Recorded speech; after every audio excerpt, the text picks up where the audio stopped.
I call this meeting to order. The time is 6:02 p.m. Date is Thursday, November 18th, 2021. This is a meeting of the City of Berkeley's Reimagining Public Safety Task Force. Pursuant to Section 3 of the Executive Order N2920, and I think per recently city direction as well, the meeting of the Reimagining Public Safety Task Force will be concluded exclusively through teleconference and Zoom video conference. Please be advised that pursuant to the Executive Order in the city, to ensure the health and safety of the public by limiting human contact that could spread the COVID-19 virus, there will be no physical meeting location available. Let's go ahead and call the roll, please.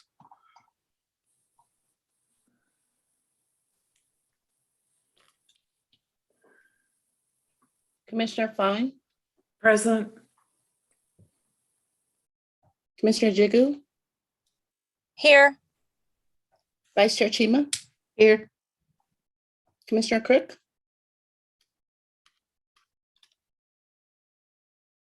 Commissioner Lindheim. Commissioner Dangerfield. Present. Aye. Commissioner Hyde. Absent. Commissioner Malvito. Here. Commissioner Thompson. Here. Chair Mizell. Here. Commissioner Opton. Commissioner Moon. Commissioner Harger. Present. Thank you. Hi. Commissioner Lutzker. Here. Thank you. And Commissioner Ho. Here. Thank you. Thank you. Yeah, let's go ahead and move to public comment.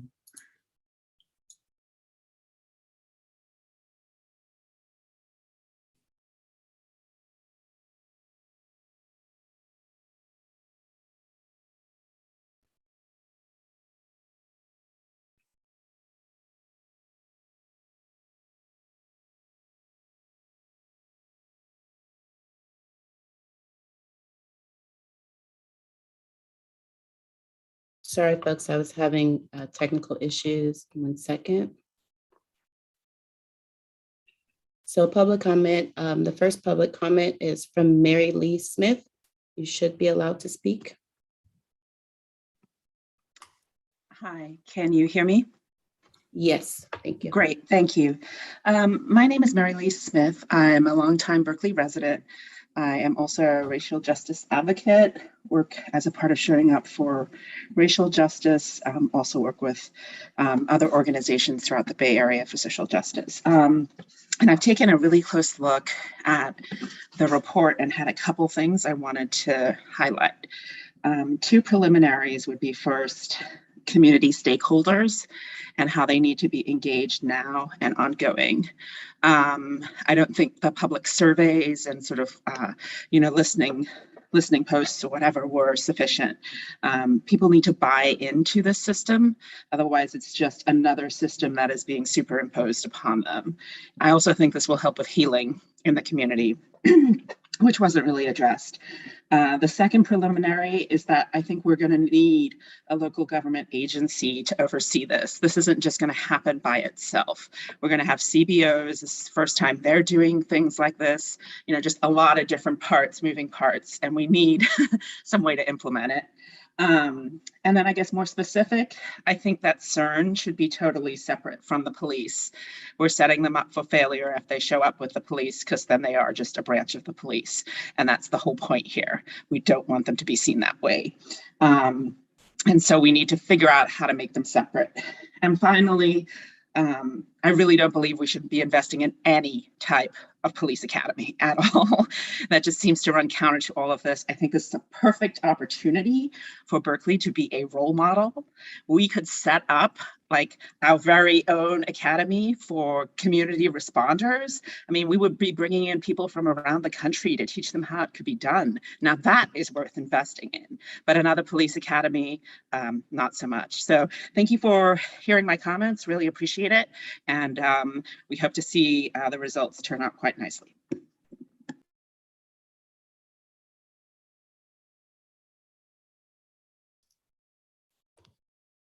Next, we have Berkeley Cop Watch. You should be allowed to speak. Thank you. This is actually Andrea Pritchett with Berkeley Cop Watch. And I just wanted to, echo some of what the previous speaker said. As I serve on the Special Care Unit Task Force, it was really quite discouraging to read the Reimagining report and to see this CERN model just kind of get legs of its own, and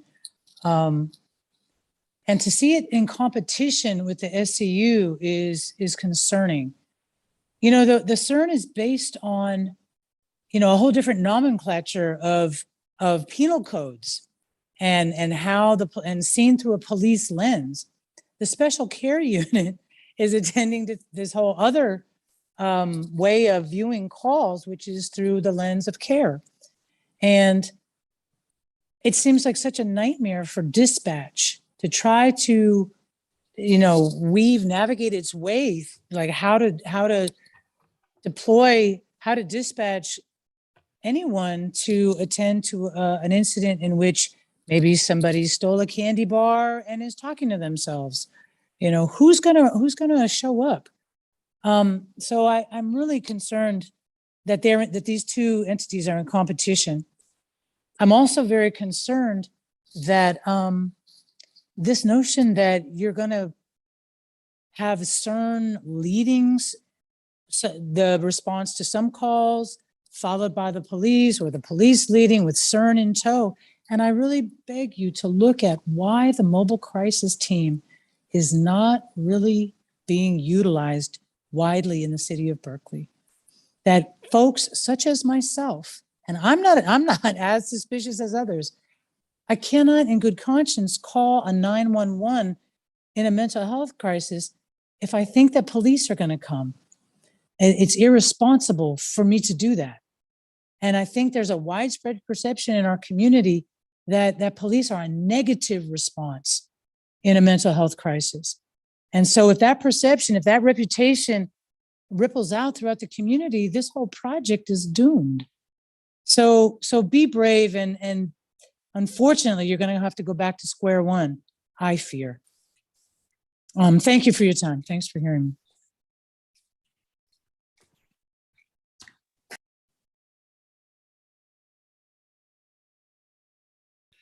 Next, we have Kelly Hammergren. Should be allowed to speak. Thank you. Two things. There was a proposal from Ben Bartlett to have a Berkeley Police Academy, and that went to the council's Public Safety Committee. And it was withdrawn and rejected and determined to be too expensive to pursue. So I was surprised to see that as a recommendation, since that's already been rejected by a council committee. And the other thing is that for anyone who did not attend the Tuesday night city council meeting, I would highly recommend that you go to the video and watch the first hour of the Mason Tillman report on equity and their findings, which I think anyone from the Black community in Berkeley already knows what those findings are. But it was really kind of surprising to the rest of us to see just how systemic racism is in the city of Berkeley in terms of contracting with minority organizations. So it'll be about an hour long, but it is worth every minute of your watching. Thank you.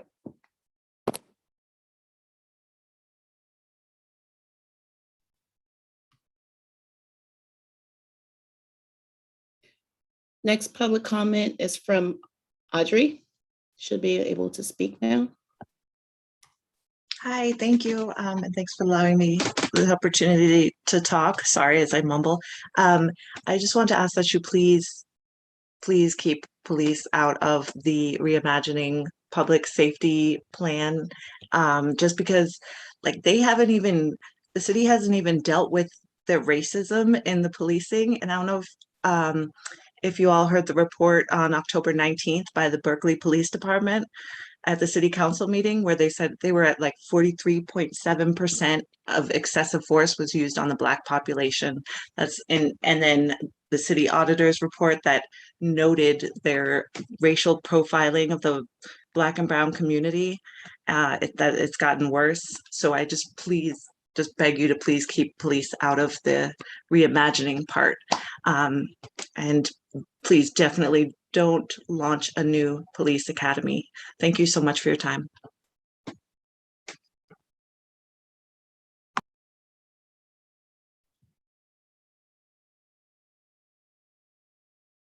Next public comment is from Carol Marasevich. Carol, you should be able to speak now. No, I was not going to initially speak at this meeting because I thought that my comments are becoming repetitive, but then to hear Andrea bring up mobile crisis, it is so obvious that we've needed to expand mobile crisis. This has been a dialogue that's been going on for over 10 years. Even when they had 2 full teams, we wanted 24/7 mobile crisis. Many of us in the community were asking for that. We're not given 24/7. Now we're down to 2 positions. And why these other positions aren't being filled, I heard the explanation at the earlier meeting, and it just doesn't sound credible. These are city positions. These are well-paid positions. They should be filled. They can be filled with people with the expertise. I'm pleased to see the 1.2 million that's being allocated temporarily. The Women's Daytime Drop-In Center is an excellent provider that provides services, but their contract is too small, the allocation. I am pleased to see about options because we absolutely need outreach for co-occurring disorders, but these are not 24/7 services. And we need 24/7 crisis services on the streets. This cannot wait 3 or 4 years as all of this process continues and all of this wrangling continues. There are really immediate mental health needs out there. And as this community becomes increasingly affluent, we have many more people coming in who are intolerant, who are demanding that people with mental health issues be moved off the streets. And we need to provide something for the persons to address these crises now. Thank you.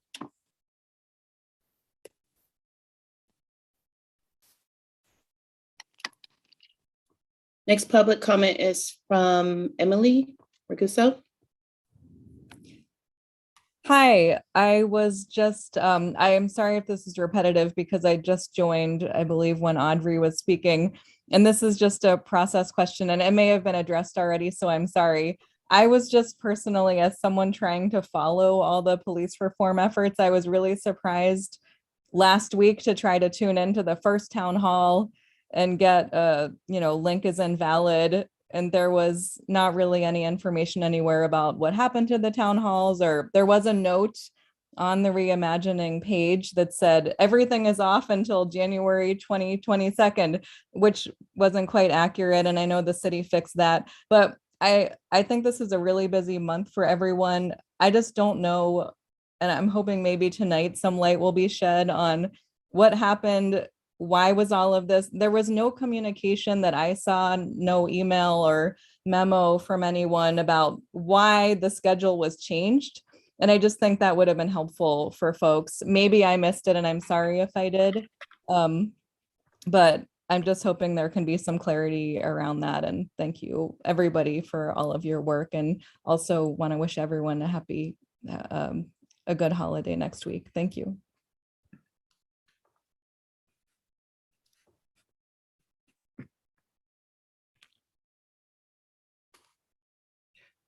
Chair, that is all for public comment.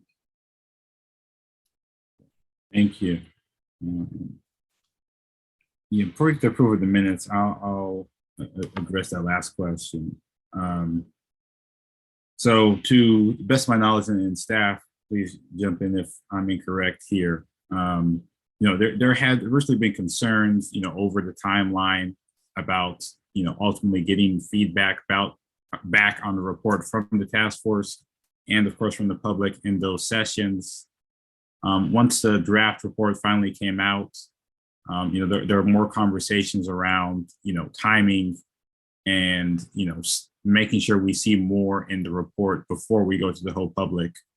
That moves pretty quickly, in the background. I do wish there had been better notifications to the public as to what was happening there. But ultimately, the main reasons were that this month and was quite busy going into a Thanksgiving weekend and then the holidays in December, where a turnaround time for the community town halls plus our feedback plus getting this all to council for a work session would have been very difficult. And then the second main reason being to give the consultant more time on the report and hopefully you come up with a better product for everybody. So those were the main reasons that led to the postponement and us having additional time here. It was incorrect, the original message on the website that said all meetings were off. That only was supposed to refer to the town halls, which of course we'll be back on in January. So I hope that clears that up. Yeah, we can go ahead to approve of the minutes from the October 27th meeting.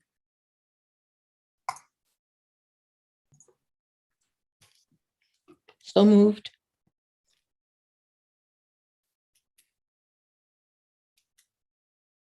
Do we have a second? Seconded. Thank you. Mr. Shima, second from Mr. Malvito. We have to go roll call. Yes, thank you. Commissioner Fine, Yes. Mr. Jigu,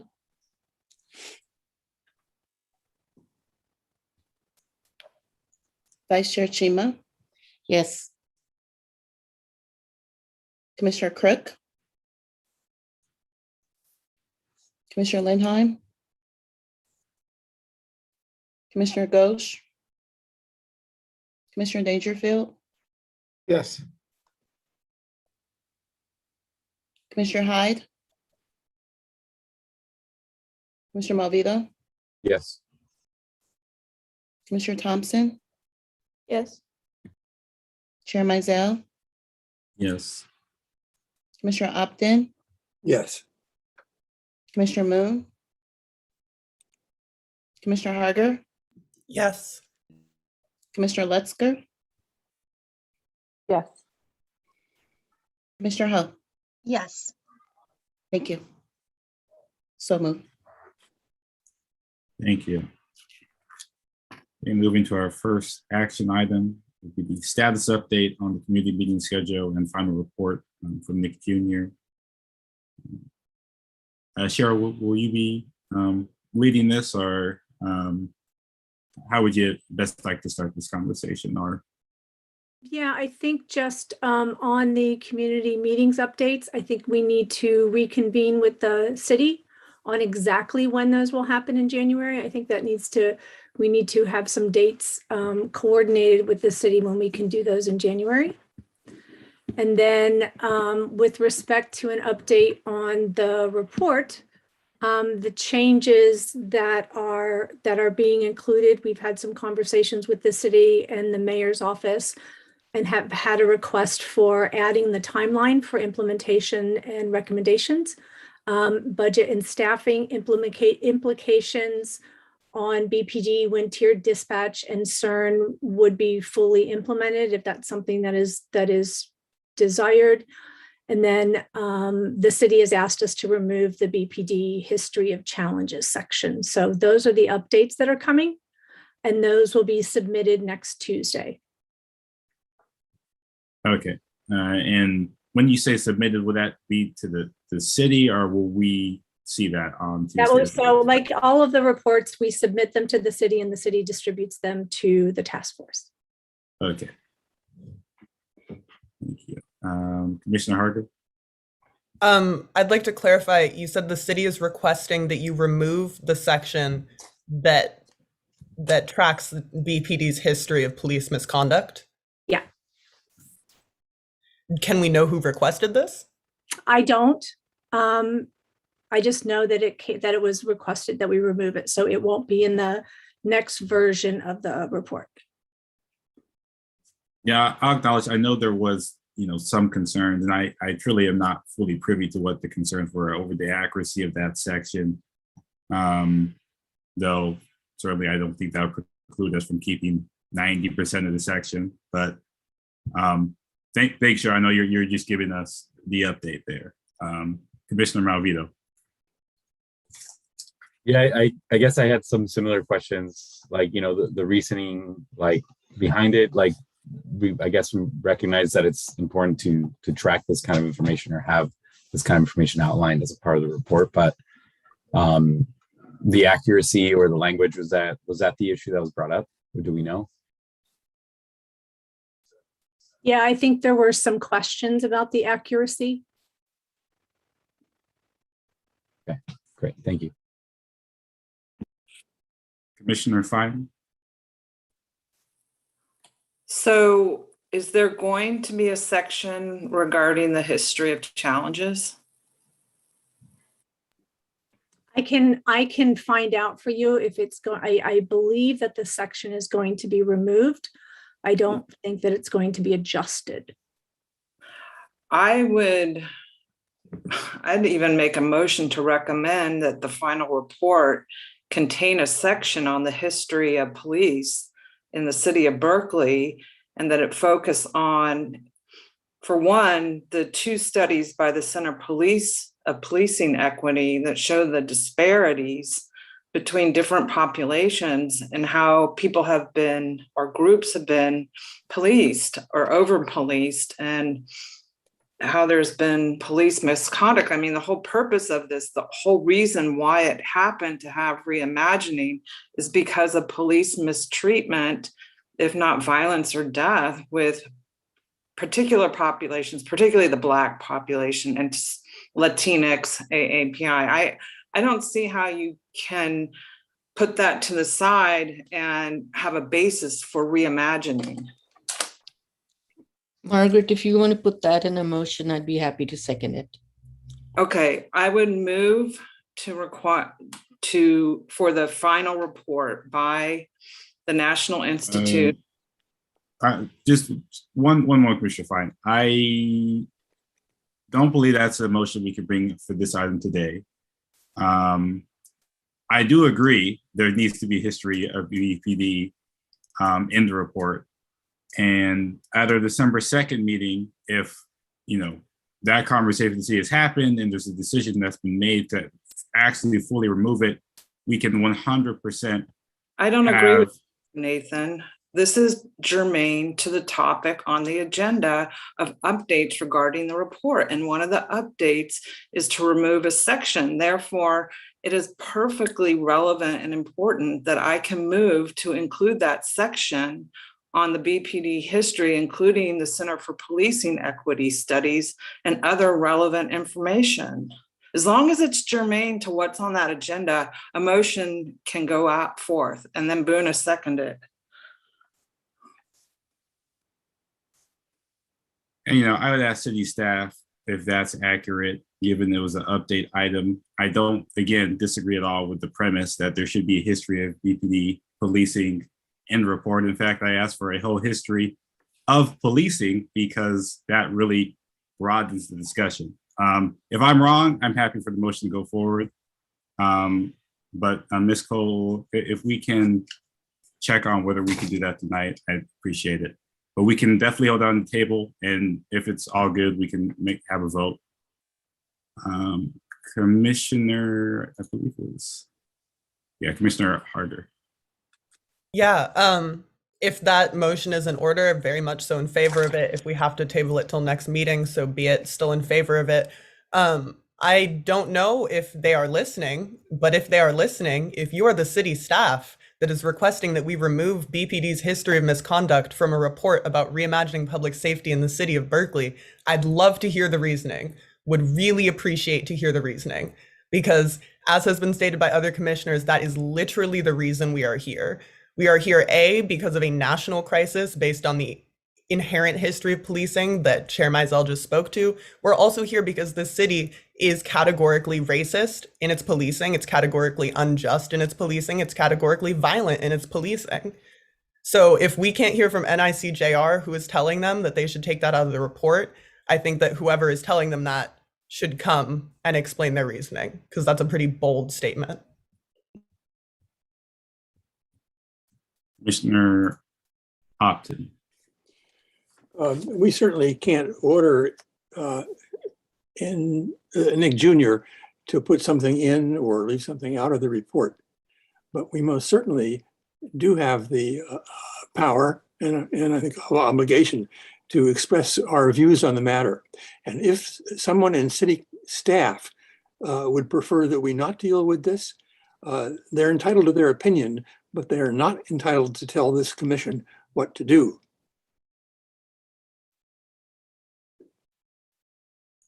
Thank you, Commissioner. Commissioner Dangerfield.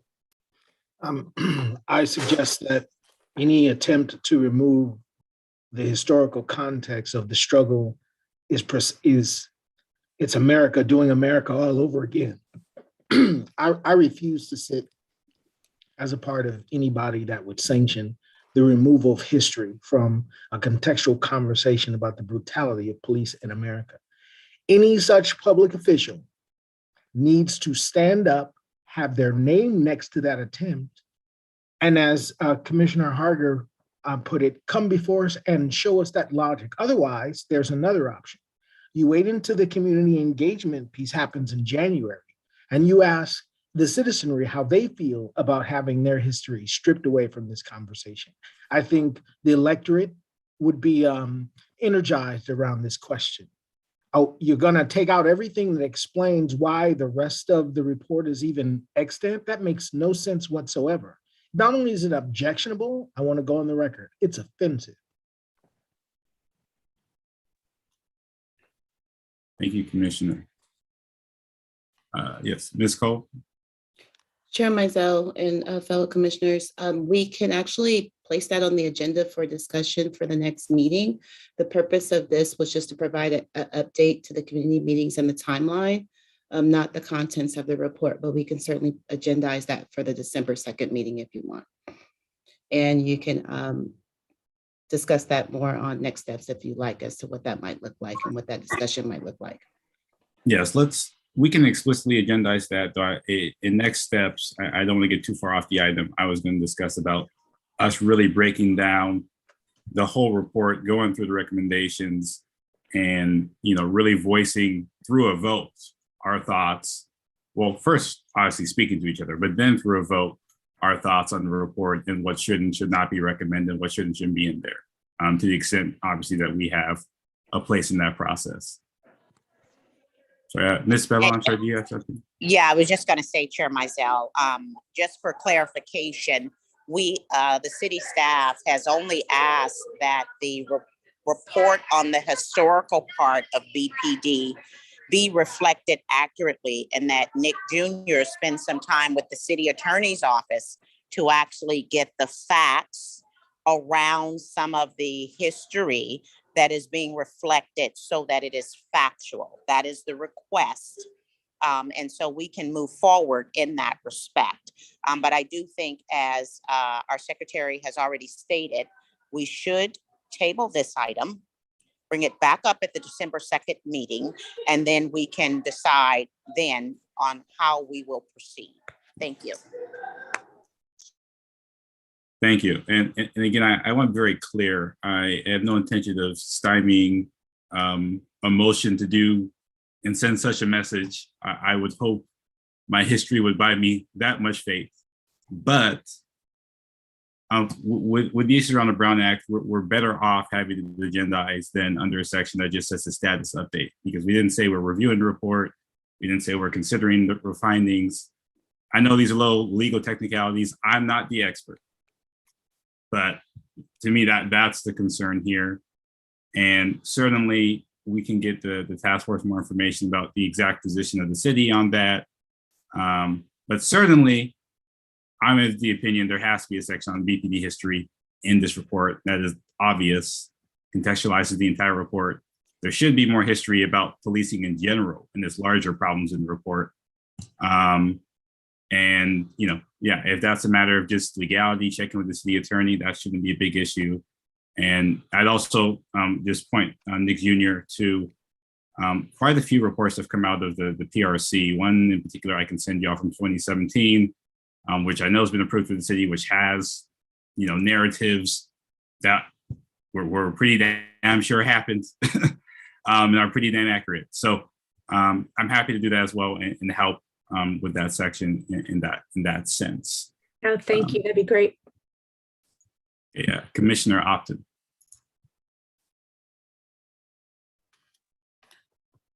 I believe Commissioner Opton's hand was up from previous, right, Commissioner? Yeah, I had already spoken, so I don't need to. Okay, I'll lower it. Okay. Thank you. Thank you. Commissioner Lutzker.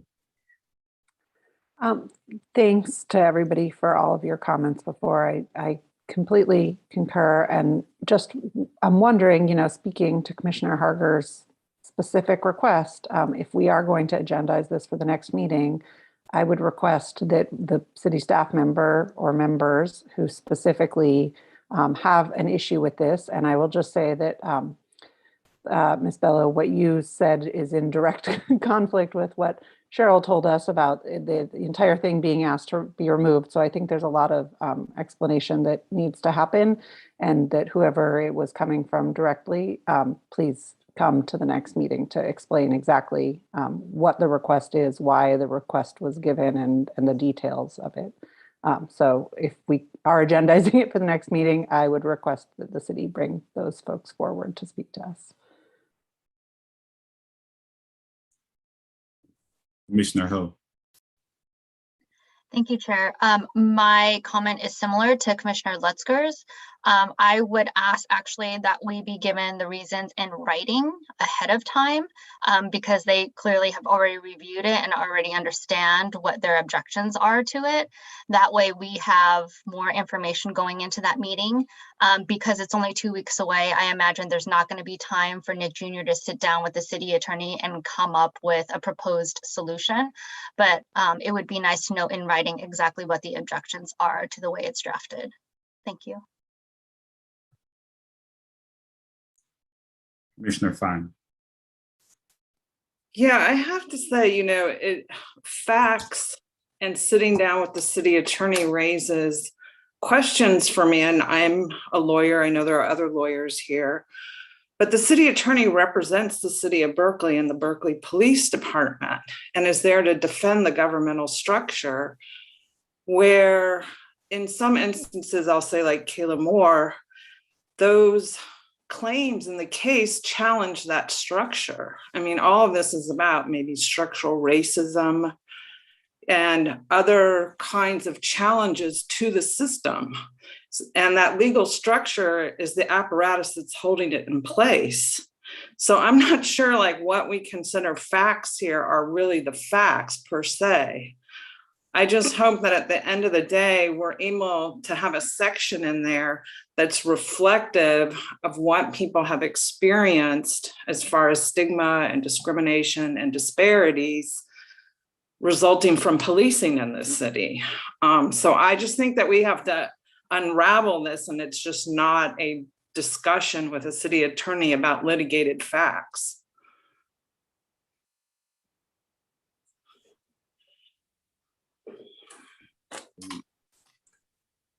Any other questions, comments on this items, commissioners? Okay. I'll just say, I agree that we need first more clarity, really between both parties on, who or what instruction there was in terms of changing that section. Certainly, I know Blue and I can do our part to try to get exactly, the exact information of what happens, exactly what the request is in terms of that section. It didn't strike me from, conversations I had, which were very broad. I didn't, I don't know exactly what the changes were being asked for, but it didn't strike me that originally the city was intending to take out the whole section. but obviously we should hear exactly what it is, and if we agree with that, or if we think more needs to be in there. So I'll do my part to get information on that specifically.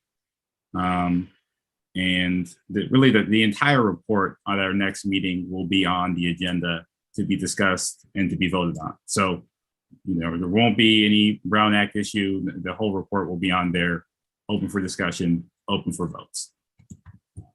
Okay, moving to our next item is our tier 1 dispatch CERN and Citywide coordinating system. And I'll see, Cheryl, do you have a presentation or any information to lead us into this? No, I don't have a presentation, Nathan, but Amir and I can help field sort of what the questions are based on the combination of what's in alternative responses and what is in the final report. And I know that we got some feedback on Monday, and I think I got some feedback today as well. So I'm happy to have that discussion however you want to do that. Naomi has, Vice Chair Chima, if you can jump in. Cheryl, if you could just let us know how you're approaching the feedback that you have received from the 2 subcommittees and also individuals. And do we have any assurance that these questions will be answered in the next version, or the next version of the report will be adjusted to take into consideration some of the things that we're very concerned about? Excuse me. That was actually a very layered question made very succinctly. So the response, I have not gotten any individual responses. I've gotten the 2 subcommittee responses, and then the Cop Watch responses that you have forwarded to us. So I haven't received any individual responses from task force members. But what I can share with you, and I think maybe Amir can help, but the general answer, and I'm saying it's a complex answer asked very succinctly, because there are some questions that were asked that can't be answered now, that are part of what the process is, right? There are some questions about, we can go through each one of the questions that have been posed. The idea of, and I think there was a general question around the implications of a fully implemented CERN, and that will be addressed in the updated report, as well as additional budget implications. I think there is some concern about sort of the balance of where SCU, who is responding, CBO's responding without the BPD, et cetera, et cetera. I actually feel like that is very clearly laid out in the pilot, and what fully implemented looks like will come from an assessment of the pilot. Right. So I think that there are the tier 1 calls, and Amir and Nahali can answer these in greater detail than I, but the tier 1 calls can be responded by community-based organizations only. And I think that is a combination of whether it's SCU or other CBOs that are responsive, educated, and trained in those kind of responses. And so I think that in the final report, there is plenty of information there's all the information that the city needs to implement a pilot. What comes into a fully implemented CERN needs to be played out and needs to be assessed and analyzed and then built. None of this happens tomorrow. If everybody on some magical whim agreed on everything here, none of it happens tomorrow, right? It is a process. So I want to, if there are specific questions about sort of maybe what is in the pilot that we can address.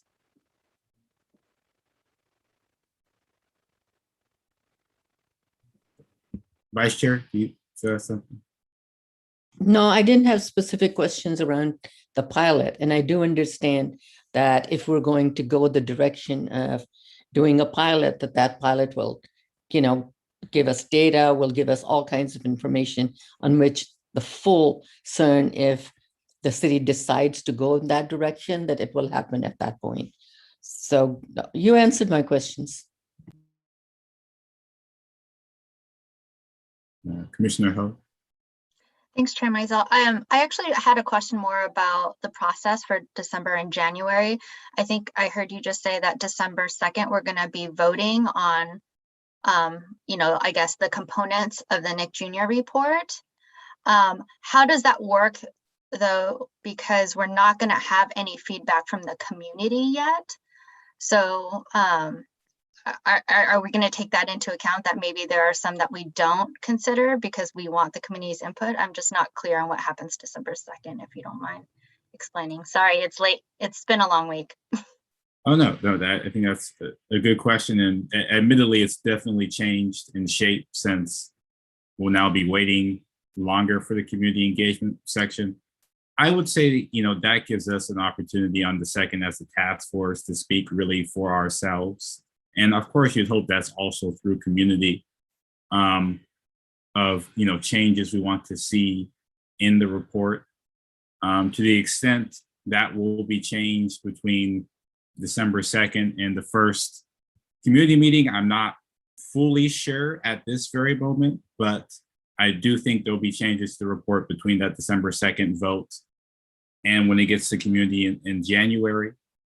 So my thinking would be that in January, and I don't have the dates, unfortunately, in front of me yet when these things will happen, that would presumably give community an opportunity to respond on a revised report. And I know it's getting a bit complex with the update we're getting, then the revised report after that, but as a revised report, community gets to weigh in, and then we'll also, of course, be having meetings at this time. And, once we reach, closer to whenever we're going to council, we can again have a vote, hopefully based on a revised version of the report. Plus, then we'll also have the community feedback. And then we can vote again with that community feedback in our consideration, plus our own opinions in consideration before it goes to council. So it may be 2 votes as the best way to manage it, but that's kind of my thought process at this moment. Though it is subject to change depending on, of course, what ends up being the actual timing of those community meetings. And please let me know if that didn't make sense or if I need to clarify more.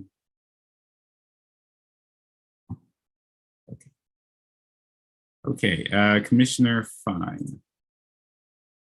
Yeah, in the final draft report, it does not talk about in the first 40 pages the citywide coordinating system, but on the agenda tonight, it said tiered dispatch, CERN, and citywide coordinating system as an agenda item. Is that coordinating system still being recommended? Is that a question for me? Yeah. Are you saying that is CERN still being recommended? No, not CERN and not tiered dispatch. The citywide coordinating system comprised of the UC Berkeley safety officers, the mobile crisis, and the police dispatch. Is that still in play?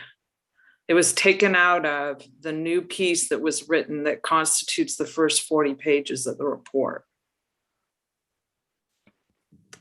Okay, Amir, do you have, I'm not sure I understand what the question is, Commissioner Fine. The question is this: you had a citywide coordinating system made up of the downtown ambassadors, the UC Berkeley community safety officers, the mobile crisis unit, getting the calls and coordinating from dispatch. In the 40 pages that were produced is the final draft report and implementation plan. That is the new piece that we just got. That is not in there, but I want to know, because the agenda item tonight has that as part of the discussion. So is this citywide coordinating system still part of what you're recommending to the city of Berkeley? Amir, do you want me to answer that? Yes, ma'am. We do not currently have it in there. I don't. You would know better than me on that one. So I think what you're referring to is how the CERN is implemented and who are the participants in the coordinated correspondence, because all of those components are potential partners in the CERN.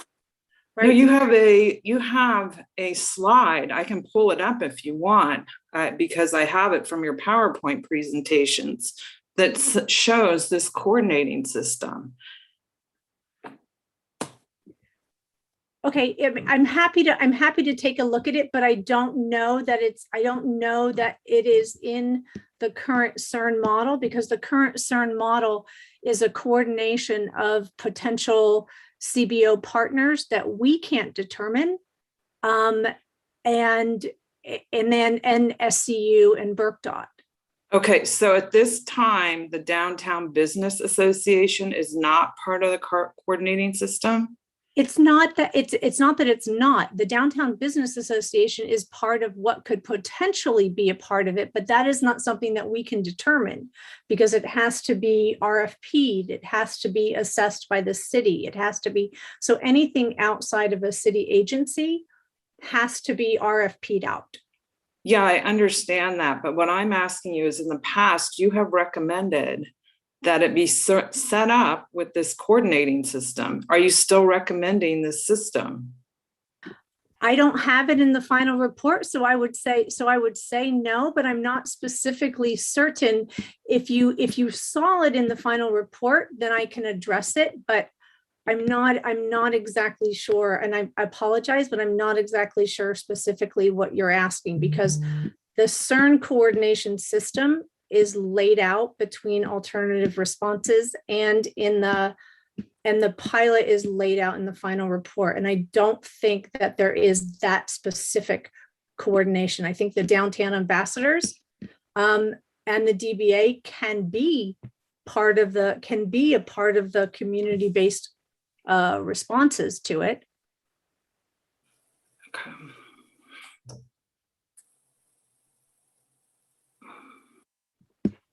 Commissioner Harker. Thank you. So I understand that there are some things that you can't speculate as to what CERN will look like after a pilot, because things will change, obviously, by nature of being a pilot. That being said, there are certain things that can, and I believe should be addressed at this point. The first one being the differentiation between CERN and SCU, because I have not really heard anyone clearly explicate the differentiation between these two programs, and I've only ever heard overlapping jurisdictions. So when I hear community members calling in saying, like, we should be combining these two programs, why do we have two separate programs? I think that's a really great question. I think it's a fundamental question that needs to be addressed before you can even consider a pilot phase, right? Because at this current moment, there are things where it's like, as I believe it was Andrea Pritchett who said, if somebody is talking to themselves and having a mental health issue, but they steal a candy bar, now we have overlapping jurisdiction, right? Who do you call? There are tons, like I could keep whipping out scenarios where the CERN and the SCU are overlapping to a degree that having two separate programs actually does not make a ton of sense. And I guess you haven't received my personal feedback yet, but that was one of the main things I said is I have not heard anybody explain how we're supposed to parse these programs out. And so in my mind, that means that maybe they shouldn't be parsed out. Moving to my second point though, the involvement of police can and should be established concretely before the pilot is run. And what I believe is that there should be no police involvement. Because you can say, oh, we don't know how it'll develop, we'll see the pilot, we'll see how it goes. Okay, but you can either set up a pilot with the intention of involving police or set up a pilot with the intention of not involving police.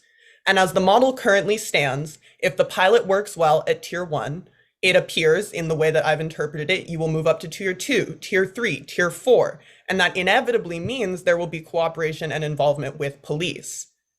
Am I incorrect in that assumption? Amir, so I think, I can answer the first half of your question, and then I think Amir can take the second half. But I think the way that there are two options to coordinate with CERN, and again, we have two parallel processes four parallel processes in Berkeley happening with SCU and BerkDOT and Reimagining, right?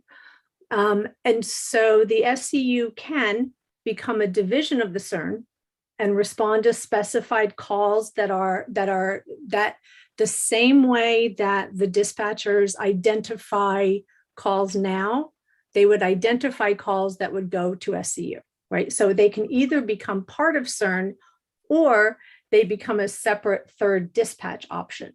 And I think that is something, that is a decision that has to be flushed out, but they are not in conflict in our intention. And I don't think it's in the report at all that they are in conflict with one another. So I think, Amir, to the question about how tier 1 through 4 works and at what point BPD comes into play, if you want to address that, that'd be great.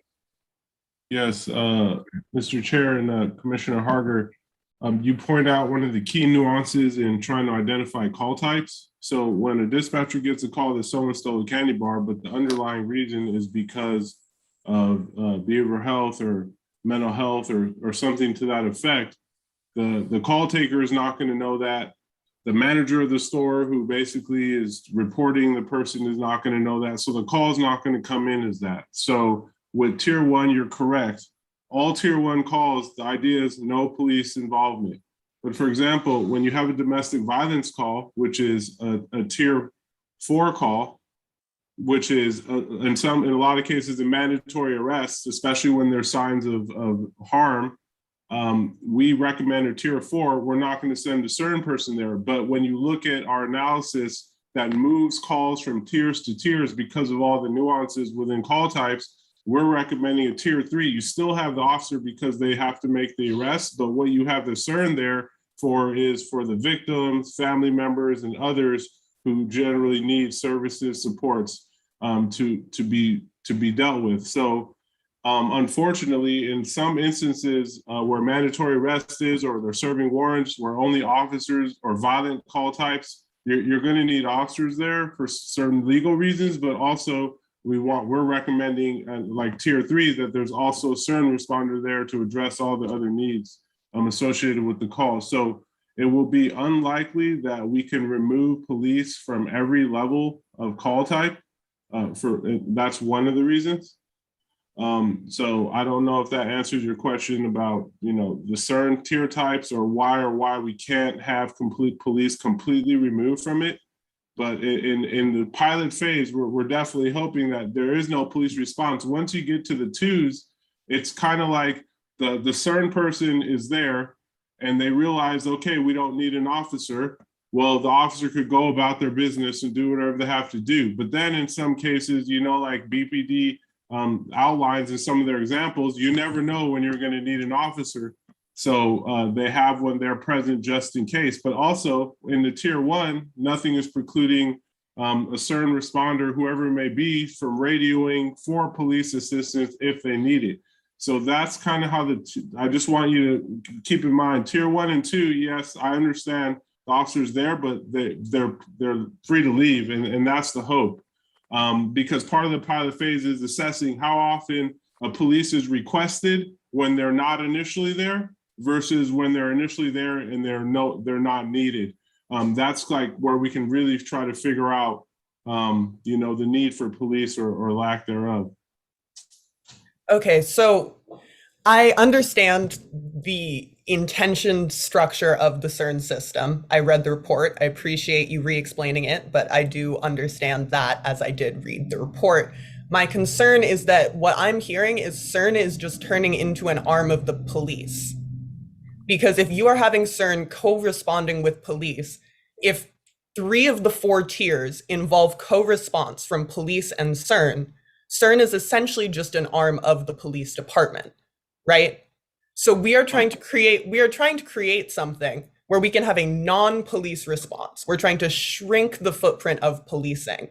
And as we marry CERN and the police department completely up in each other, we are essentially making the CERN part of the police department. So when we have people calling in saying no cops in CERN, I don't think what they're meaning is that they want to send CERN officials into an armed robbery. I don't think that's what anybody's saying. What they're saying is that there needs to be a clear differentiation between the non-police response that we were promised through the enabling legislation of this process and the Berkeley Police Department. Is that clear? Yes, Commissioner Harder, thank you. With that logic, then all of the co-response models that currently exist that are shown to be effective would basically be an arm of the police. The mobile crisis teams around the country, the community safety departments that co-respond around the country. Essentially, those are all of those types of models where they are married to the police and they co-respond with the police. Cahoots, not so much. Some of the others, not so much, but the majority are tied to the police, and they've been shown to reduce use of force. They've been shown to improve positive outcomes for a lot of people. That is the CERN model. It is a co-response system, and I just wanted to be clear with that. Yeah, I mean, note though that you say that most, but not all, right? So not all existing models are co-response models. I feel like that is an important thing to note. And then additionally, one of the main issues we have with, or one of the many issues we have with emergency response right now is people's hesitance to call at all, right? People don't even want to call if there's a crisis, an emergency, because they're afraid that the police will show up. So if we go through all the work of creating what I hope would be a separate dispatch system, we go through all this work of creating a response team, and then when people call the number for CERN, the cops still show up. Do you see how that would disincentivize people from calling? Because we're doing this whole process to try to reimagine public safety, to give people other options for ways to find security within their own communities, but then we're just going to send cops on the call. And I get it, there are co-response models that have seen a degree of success, but this is reimagining, right? We're allowed to look at what we really want to see. We don't have to just fall into existing models. We're allowed to look past it. And I really feel that it's very, very important that we separate out CERN and police. I really do. And I think we're hearing that in people's comments.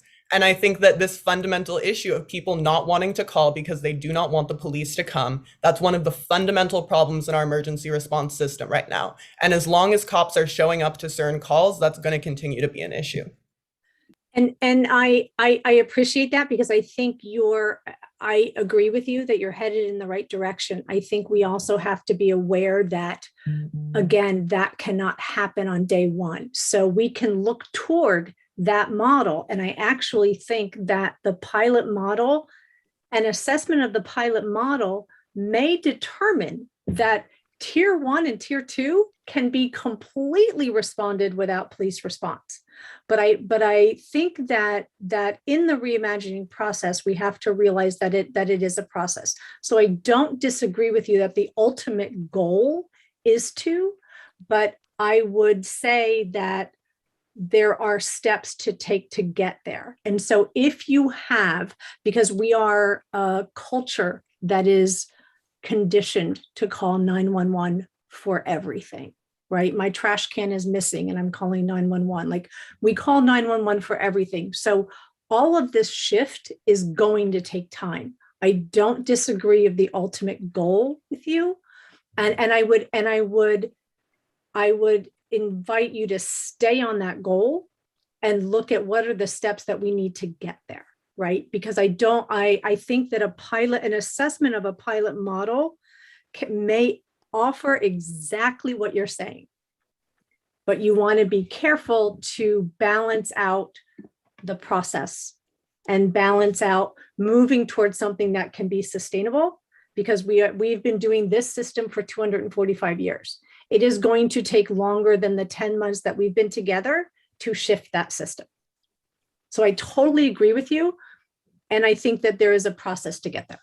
I hear that, and I don't know if we're completely in agreement, quite honestly, because I feel that the infrastructure you've set up with this four-tiered thing is not moving us towards separating CERN from the police. In fact, as I said earlier, it's moving towards marrying CERN with the police.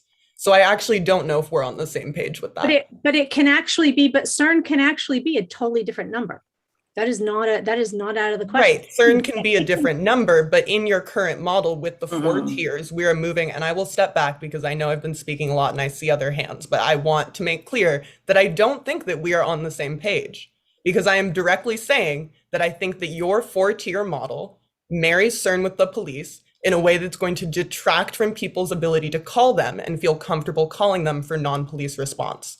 We're hearing this in public comment. I'm hearing this from everybody who I described this process to. So I do not think we're on the same page. I appreciate you going back and forth with me, but I do not think we're on the same page. Okay, thank you. Commissioner Ho. Thank you, Chair. I just wanted to share, as Amir was explaining the CERN model and listening to Commissioner Harger, it feels like we're talking about two separate things to me. Community response for those types of calls that we think police should not be involved. That's one group. Then there are these, I'm going to call them advocates. We can call them victim advocates or the bridges. I think that maybe was used in one of the listening sessions by people. There's the person there that's there to support the victim, the alleged victim, or the family, and act as a bridge between them and the police, right? So making that more supportive by bringing in another person who serves another role that is not aligned with police, that to me feels better than this four-tiered model where it's just CERN and you're commingling CERN with police, right? You're turning the community member into a responder like police. Thanks. Commissioner Fine.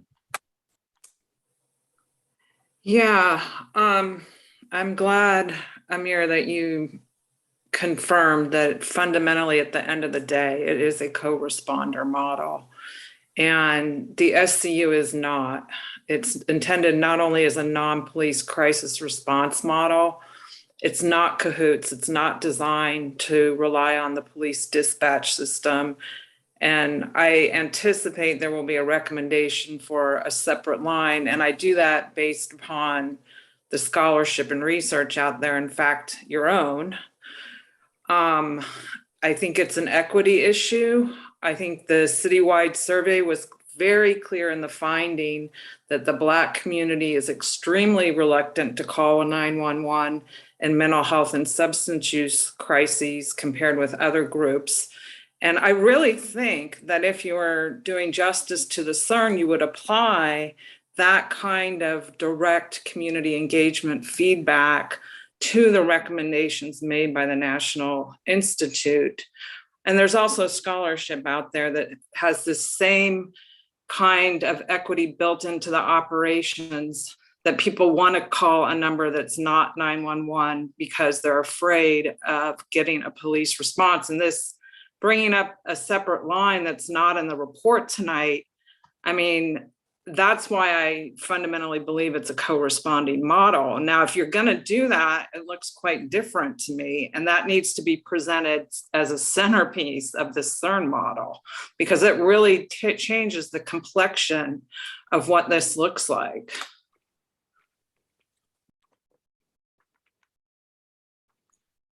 Commissioner Ogden. See, am I muted or unmuted? You're unmuted. Good. We hear you. So I want to follow up on what Ms. Harger said. I think it's important that we, as a commission, realize and perhaps put into our report the fact that CERN, our contractor, is limited in what it can do by the fact that it's a business. And it would be a danger to its future as a business for it to say things that would get it in trouble, not just with the city of Berkeley, but with governmental units everywhere that have police. I'm talking about the fact that police are very important, very powerful. I think they are generally the most powerful part of municipal and state governments. And any contractor that's depending on getting future contracts had better be careful of what it says that could infringe on the status and the power and the freedom to do as they please of the police. So CERN needs to be careful of what it says. And so I can easily understand their reluctance to take the position that Ms. Harger was, I think, correctly espousing. And we can put that into our report as a commission, that we understand that CERN is limited by its own position as a business and needing to look out for its own interests. But our view as a commission is different.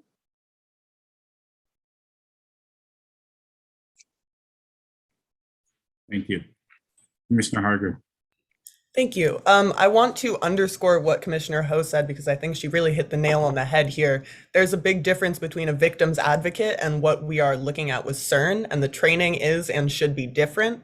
And I'm in no way saying that we shouldn't have victims advocates. Obviously, if there's like a domestic abuse situation, I would love to see somebody who's actually crisis informed, who knows how to deal with PTSD and abuse and trauma be on that scene, because as we know, police are not trained to deal with that. And in fact, there's a crisis of domestic abuse within the ranks of most police departments. So obviously, I support having a victim advocate, but we can't conflate these roles.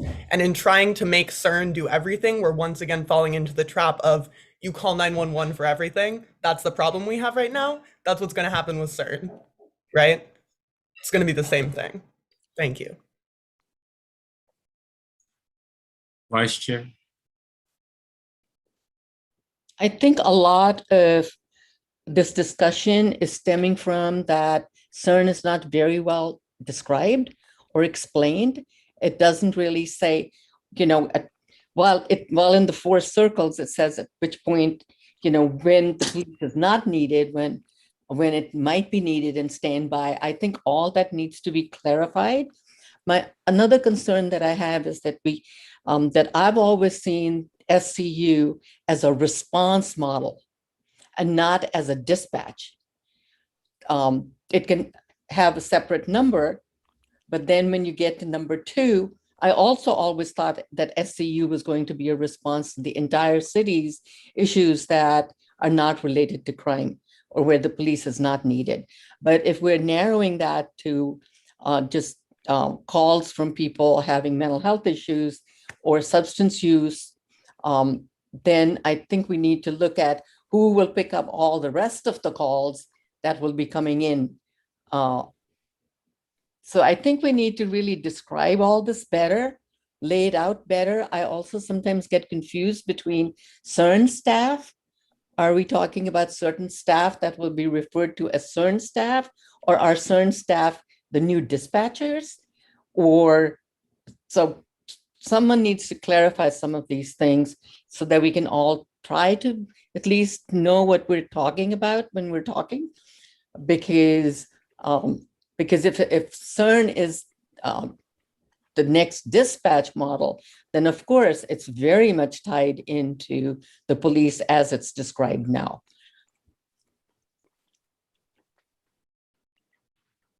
Commissioner Lutzker, Mr. Do you have a response? I'm sorry. Yes, thank you, Mr. Chair. Commissioner Chima, essentially in the report, when we talk about CERN essentially, I'm gonna be real clear here, clear as I can. Whether you're a community-based organization employee or whether it becomes city staff, who CERN is are individuals that have expertise and specialization in whatever their area of focus is. For example, for domestic violence folks, individuals that experience domestic violence situations, the people that are well-versed, trained, and have the education to deal with domestic violence issues would be the CERN responder. If it's a traffic type call, it's like an abandoned vehicle, it could potentially be a Burke person responder, but it is a CERN responder. If it is someone who's experiencing homelessness, other types of issues related to inequities in our system. It would be individuals who work in that field and provide services for those individuals. So CERN is just the generic term for anyone with the specialized expertise in their specific area to address a call type that has a specific need. I'm sorry. So I hope that is a little clear. So a CERN responder could be a victim's advocate. A CERN responder could be a counselor. A CERN responder could be a homeless service provider. It is all of those individuals which would potentially make up the CERN responders. I understand that. Then where does dispatch sit? Does dispatch stay exactly the way it is now, which is very, very, very connected to police? And so I think there is, at least for me, because even in the CERN model, depending on the kind of calls, we're going to have to retrain a lot of people to be CERN responders, as the pilot will show. But I think and a lot of the folks on the task force have said this, is there a recommendation that we can see coming in the future that says separate 911 for calls that go to the police and a different number for calls that don't need to go to the police? That doesn't mean that once, a very benign call could turn into something different, that police can't be called. That will never be an option in this city, where if something really bad is going down that didn't look like it was going to be like that the police might be needed or might be called. But I think all of us are consistently saying we would like to see a separate dispatch unit for the SCU, CERN, and all the other responders that are not police. Am I saying that correctly? Would another commissioner please give me a little feedback on what I just said? No, I think, but Vice Chair Chima, I think that, some of the challenge in playing these out is that when we have two different numbers, part of the onus becomes on the caller, right? Is that who I'm calling? So I have to decide whether I'm calling for law enforcement response, I call this number. If I'm calling for non-law enforcement response, I call this number. So that's a little bit where the complexities come in, is that, and I know that it's complex because dispatch is a law enforcement city entity, right? But with the training to understand the same way we understand tiered calls now, or the way that they dispatch who is needed at a call now, there is another layer added to it that includes and puts community-centered responders first. But I think that the practical complexity of having two different numbers puts the onus on the caller. Mr. Lutzker. So I do just want to address that. That wasn't why I raised my hand, but I will just say, personally, as someone who has wanted to call somebody to respond to things that I don't want to call the police, I would love to have the onus of that put on me. And I think many people would love to have the onus of that put on them. And I have spent hours researching who to call, only to find that the only way to get to somebody is to have the police come. And I would love to have the option to not do that. So I think putting the onus on the caller may actually be a benefit rather than a detraction, as you're kind of spinning it. But I wanted to, the reason why I raised my hand was, Vice Chair Chima, you said you understood what Mr. Chappell was saying, that in fact, like CERN could be anybody who is providing a non-police response. And I guess I'm very confused now, because in the report, it specifically says, Nick Jr. recommends that the city develop and issue a request for proposals to contract with community-based organizations to become CERN responders. Nick Jr.'s recommendation is to divide the city into 2 CERN districts and award contracts to 2 CBOs to cover each district. And so I'm actually, and maybe I'm lost and nobody else is lost, but I'm confused because it sounds exactly like that's not what the proposal is, that it's not like, oh, we have the people who are specialized to do mental health to respond to this, people who are going to be victims, advocates for this, things that are better suited to BERCDOT would go to this. It sounds like there are a small number of CBOs who, I will just say, I don't think have expertise across all of these areas. It confuses kind of the, like, I don't know. I guess I'll just say, I'll leave it at that. I'm confused. And I would love some clarification if I'm misunderstanding this. Thank you. No, Yes, thank you. And then, go ahead, Amir. Yes, ma'am. Commissioner Lusker, also in the report, when it describes the CERN team types, we talk about the SCU, we talk about mediation teams, specialists that are have specialty in dealing with family disturbances and mediation conflict resolution. We talk about CERN teams that include report takers and technicians who can take crime reports for cold calls or calls that are not in progress. We also have CERN teams that consist in the report of individuals that respond to, mental health and homelessness calls or welfare check type of calls, and then a few of the traffic calls that could be responded to by BERCDOT individuals. So further in the report, when we talk about the CERN teams, in the final report draft, we do kind of describe the individuals that would compose these teams.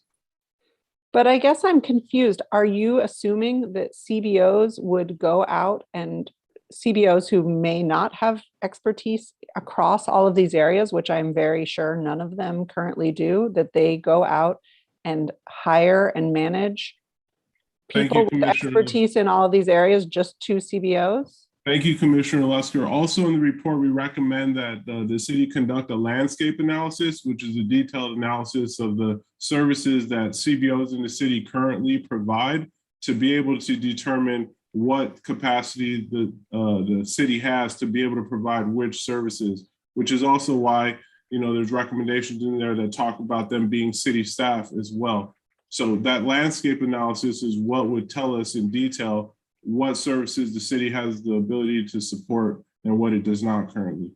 And Commissioner Lutzker, I don't have the specific page that you're on, but it might be that it's 2 CERN teams. So CERN teams can be comprised of experts from different areas, right? So a CERN team in South Berkeley might be comprised of domestic violence specialists, of mental health specialists that are SCU, of BERCDOT, so it is a CERN team. It's not one CBO that is the entire CERN in a given area. Okay, I will just tell you a couple things. It is on the top of page 17.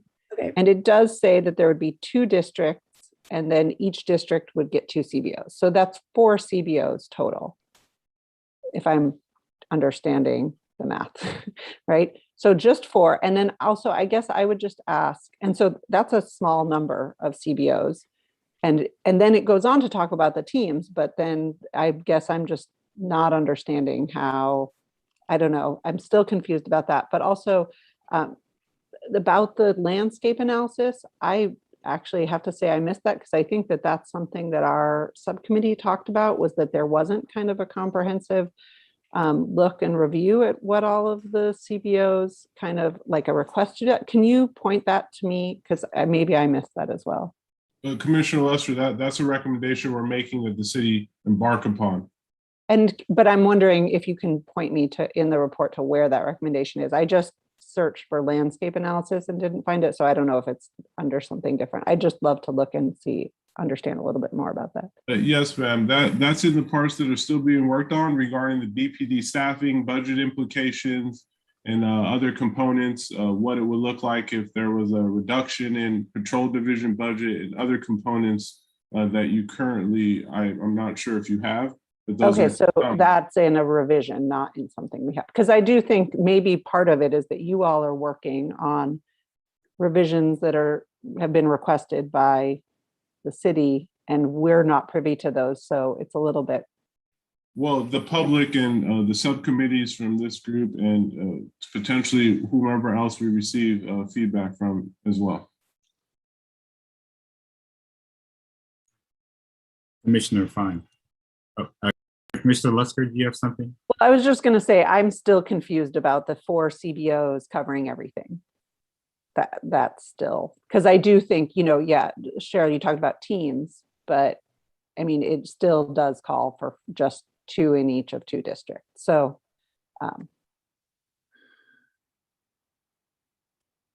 Commissioner Fine.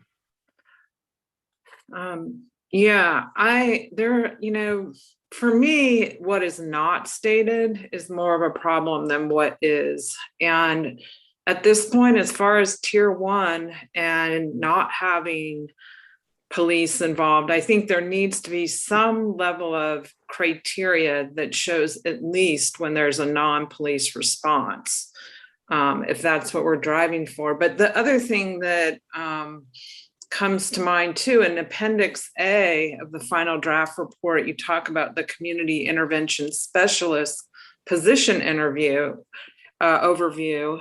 And, you're talking about the RFP and who could potentially apply, like the Downtown Association. And, through our meetings, we had quite a few conversations about some of their powers, including assisting in arrests or carrying equipment such as batons or pepper spray. And while that is in conflict basically with the duties described in that overview, at the same time, it seems like they would have eligibility for the RFP. So what I'm really looking for is, where do we draw that line on non-police response in tier 1? And who are those community intervention specialists at that level, so that we ensure there's some kind of non-police response, despite the fact that you may co-respond on other tiers? Yeah, I think that would have to come in the definitions of the RFP. And what the city defines as who is eligible and what the eligibility requirements are.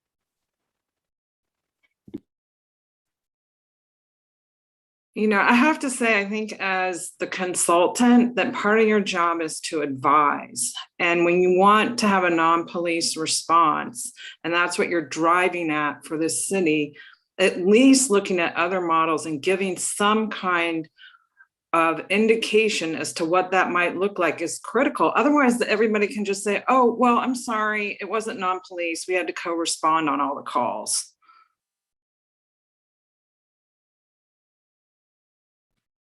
Commissioner Hill. Thank you, Chair. My comment is similar to one of the comments that Commissioner Letzger made, which I think is really crucial. And a lot of the commissioners, I feel like, have talked about this throughout this process, which is people know what an emergency and a non-emergency call number are. They make that choice all the time. It's not an onus. It gives the person control and a choice, right? That is different.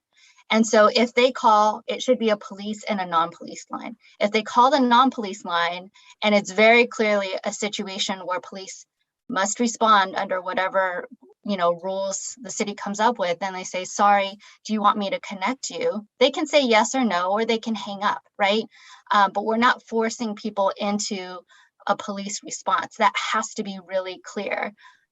Especially when we go out into the community to tell them how to use the system. It has to be super clear. Thank you.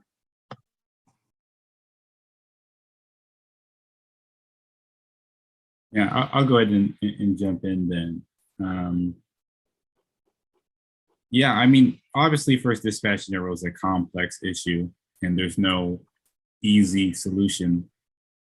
However, we have to address, I feel we have to address either within this report or as a task force, the reality that folks are not going to call a number if they feel that the police are either always going to come or likely to come or are going to come half the time.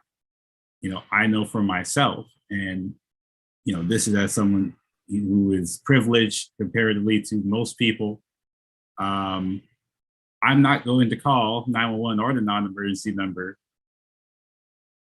really, unless it's a very, very serious thing, because of my concerns for what can and does happen in this city and in other cities, of course, all over this country in terms of police response. Or even if, even if a horrible incident doesn't happen, what do police offer in these situations? I think one big thing, and I do appreciate Mr. Chappell, your comments earlier, that yeah, it is definitely 100% true.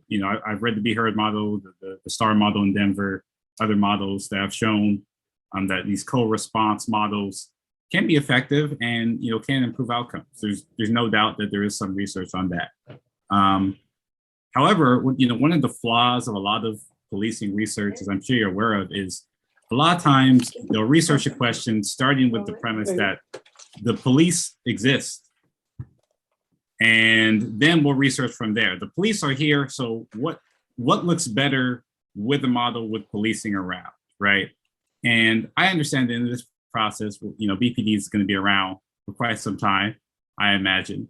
But we already know that in a lot of those interactions, police either have no place at all, or their place is really inflicting systemic harm. So to me, we can't say, well, we'll just live with a co-responder model. I think we have to do our best to carve out something that enables us to have a separate line for folks to call. And I think it's critical in the model that is seeking to reimagine public safety. I mean, it is. Whether it's fair or not, policing is an institution that comes with a whole lot of baggage. Even the best department in the world comes with a whole lot of baggage, and a whole lot of potential responses that are negative, and 95% of the potential calls this line would see. So in my mind, there has to be a separate line for people to call. We've already seen that in the city, more people call non-emergency line than 911 to begin with, which to me gives us an exceptional advantage over most places where that's just simply not the case. Most people just call 911. Most people don't in this city, which is a nice place to start from. I'd also say, I myself am still confused in terms of, what will the relationship with SCU be with this CERN team or model. And I know that's not all on Nick Jr. to answer. Obviously, there was a separate process going on. I fully understand that. But in terms of, my ability to give feedback, that lack of clarity makes it difficult. And maybe Nick Jr. thinks, I know in the report, I think you give either, it could be a, under CERN, like an umbrella of CERN, or it could be a third different line for the SCU. I think that just has to be hashed out more, hopefully in an update or revision. Maybe that requires conversation with RDA or the SCU steering committee. But without that clarity, some of it's hard to comment on because I'm not sure, will this be CERN's role? Will this be SCU's role? Will this be, a CERN response for the city or through a CBO? And, now we're hearing that, it could be, it could be a whole assortment of people a part of CERN, which is positive, but also that brings up more questions. So, I guess just reiterate those 2 points. One is, we really need to have a separate line for people to call and feel comfortable that they will not receive a police response. Of course, those folks who are being sent to the scene and working in this, difficult but very important position should have, a first line response to the police if needed, as we've seen in those other models, but they really should be separate.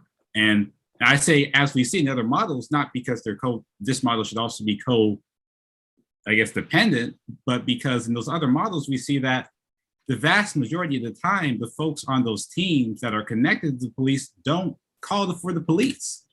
They don't call for them. They don't ask for them. I've read the stats. The vast majority of the time, they are not looking for the police department to begin with. So I'm pretty sure we could separate those out without causing any significant changes to those numbers. Now, of course, we need a pilot in Berkeley to see how it work in our city.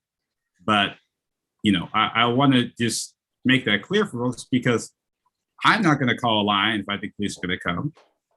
A whole lot of other people are not going to call the line if they think the police are going to come. Right? It's not big. It may be an issue, but it's not big enough to me to risk systemic harm. It's just not. So I guess those are the two thoughts I have right at this moment in terms of the CERN model. And, happy to have, conversation or, address any of the thoughts there. No, I mean, look, I think it's a conversation that's happening around the country, is having alternative dispatch numbers, right? And it's happening in Austin, it's happening around the country. So it is not out of the question that CERN can be a completely standalone dispatch new number. There are complexities that come with that. And again, like I stated earlier, there's a process to get there. And I don't disagree with the end intention that you want to go. And I think again, the analysis of the pilot may absolutely support that theory. That it's everything that you've said. It could further give you evidence that this is possible, to move to the next place to actually make it possible. But again, I think you have to. I do think that it's a process. So I don't think anybody's saying that CERN cannot be standalone. It can be its own dispatch. Mr. Chair. Yes. Mr. Chair. Yes. So you pose. I mean, there's other options as well. There's the options of in Albuquerque, for example, when someone calls 911, they say, "What do you want? Police, fire, or the alternative?" That's one method as well. It's just basically what the appetite is at the city level to, if you all recommend to have a whole separate number, well, then that comes with a social awareness and marketing campaign that needs to support the new number. Yeah, and so, completely. Public awareness and all those things. So there are multiple options, a separate number, another option when you call the existing number. Like this task force is a creative group, so I look forward to seeing what you recommend on that.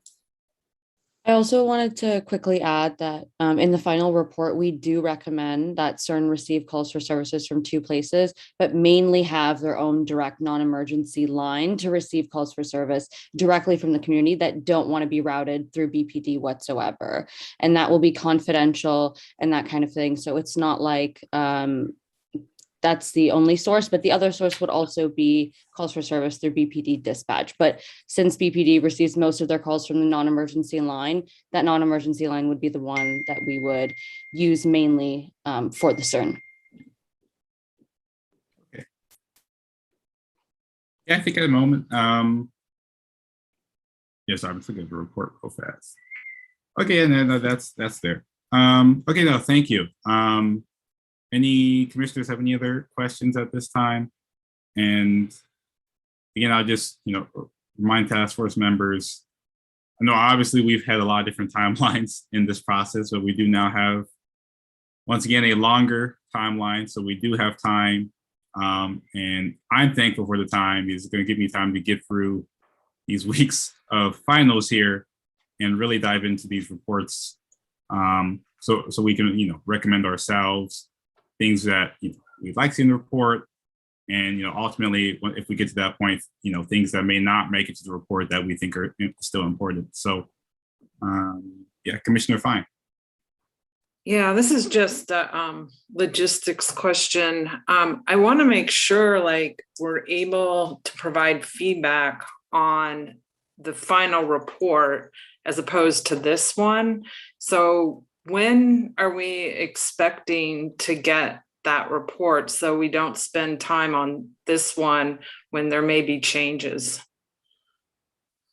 I mean, I would say two things. Like I said at the beginning, it will be submitted to the city on the 23rd.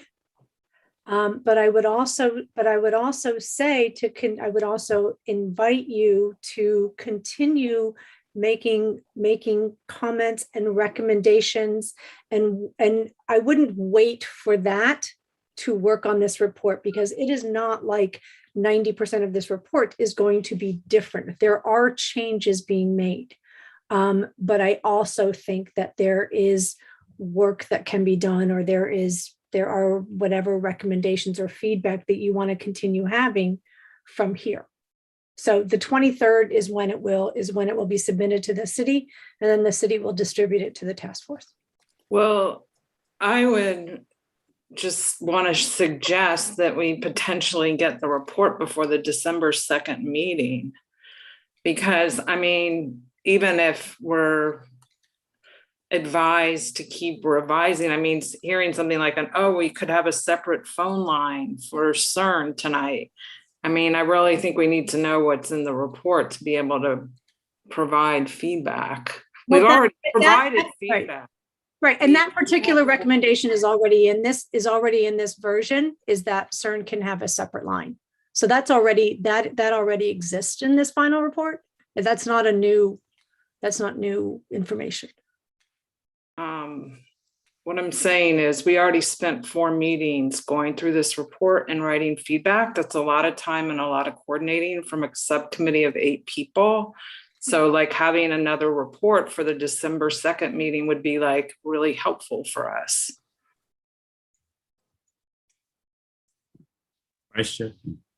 Yeah, I have a suggestion. If we can, and this of course depends on city staff and how much, if they get the report on the 23rd and it can get to us on the 23rd, if it can get to us on the 23rd or the 24th, my recommendation would be for the chair and staff and whoever else is involved, and of course myself, to consider that the December 2nd meeting of the task force be a meeting of the task force for no other purpose but to review the latest report. And not do that in subcommittees, but do that section by section starting December the 2nd. And if there's a second meeting in December, great. If not, then the 2 January meetings continue that process. And as information comes to us from Nick Jr., because we can't wait for the community, the responses from the community sessions. I can't remember what they're called even anymore, because that is not upon the task force to decide what from those town halls comes in. That really goes to Nick Jr. and for Nick Jr. to then filter out what comes back to us. So if we could have one more meeting in December and 2 in January to do the work of the task force, I would highly recommend that we try to do that and continue to send feedback to Nick Jr. through that process. But we need to at some point start saying, okay, if we don't want this, then what do we want instead? And we haven't done enough of that work. So if we're saying, don't, instead of identifying CBOs in certain areas of the city, well, we haven't mapped as to where our CBOs live, where their offices are. So if there's a housing office in one area, but the CERN 2 teams are, so it's not going to be so much CBOs, but the activities that certain CBOs do. So we might want to consider that it not be just CBO connected or 2 CBOs and that's it, but actually look at which CBOs provide which services and for which service, which CBO will respond. You can't have a mental health service in one area, but the questions are around housing.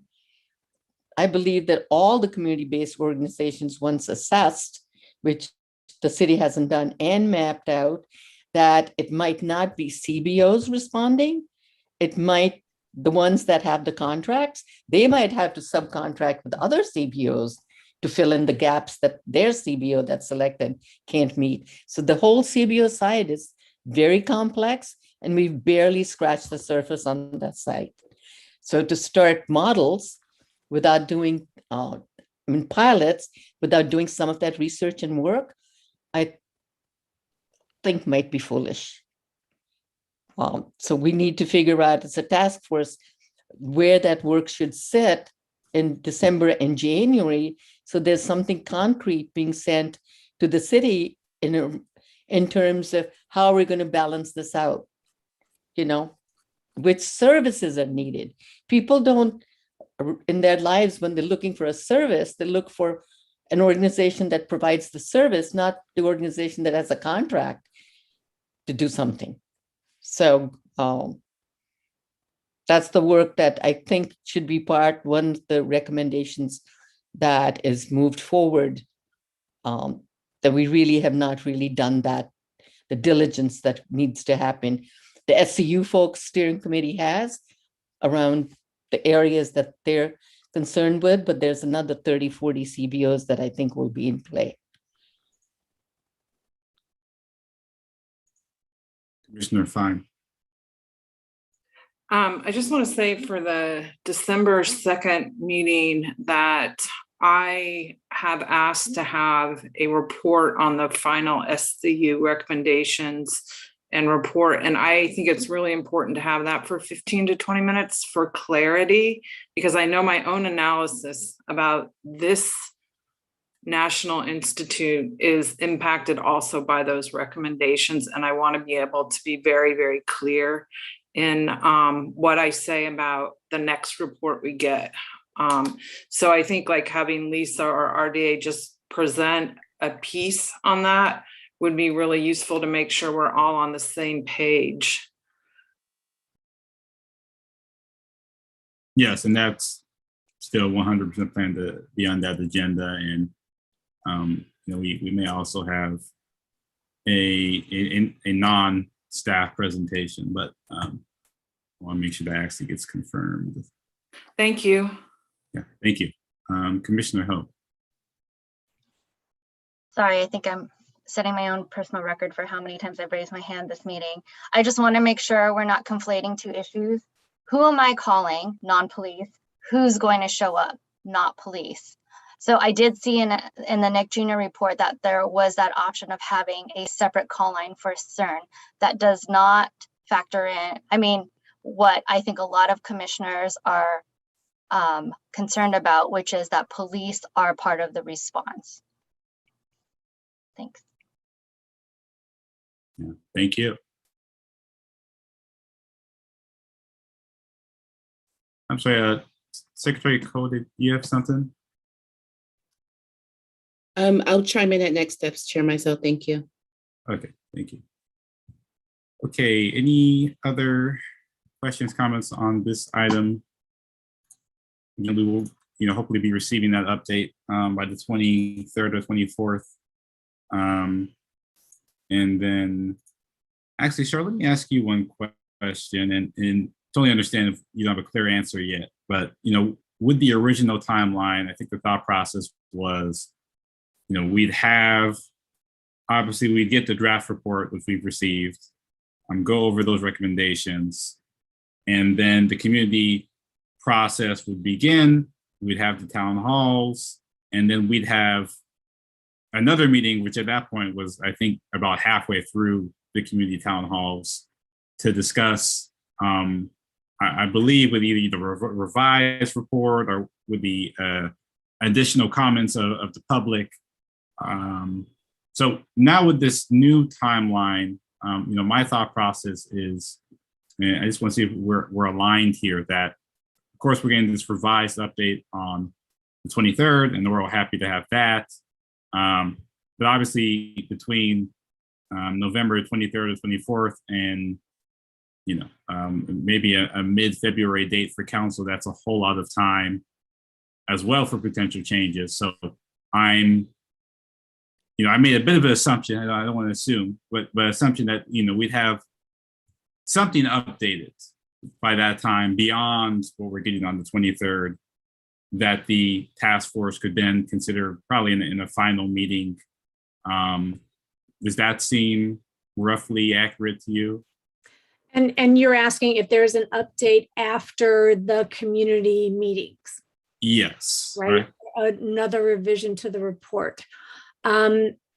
Yeah, I totally hear that. And I think the thing that is processing in my mind is whether or not it is an updated report, or it is an addition to the support that includes that feedback, right? That I don't have the specific answer for you of which is more appropriate given, or which is, I shouldn't say appropriate, but which is more probable given the timing of, so we have to do a little bit of logistics of when are the community meetings, when is the meeting with the city council, and what is the time frame in between the two to allow for what you're asking.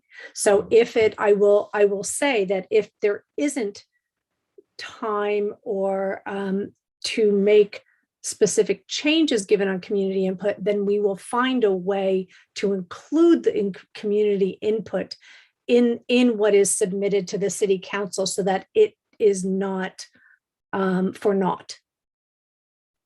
So a little bit of, right, a little bit of, I think we can discuss what is possible in talking to the city and figuring out what we can do. But I hear what you're asking. Okay, Vice Chair. I hope I heard you wrong. What I heard was that yes, these town halls will happen, but Nick Jr. is not sure of how to take the input from the town halls and integrated that into your presentation to the city council. So if there isn't time to do that, then why are we having the town halls? No. It will be integrated in what is given to the city council. It is a matter of, is there time to do an updated report, another task force meeting, and then the city council meeting, right? It is a matter of how that information is provided to what is presented to the city council. And is there time for another task force meeting to update on what that update is between that? I think we're going to have to create that time, or at least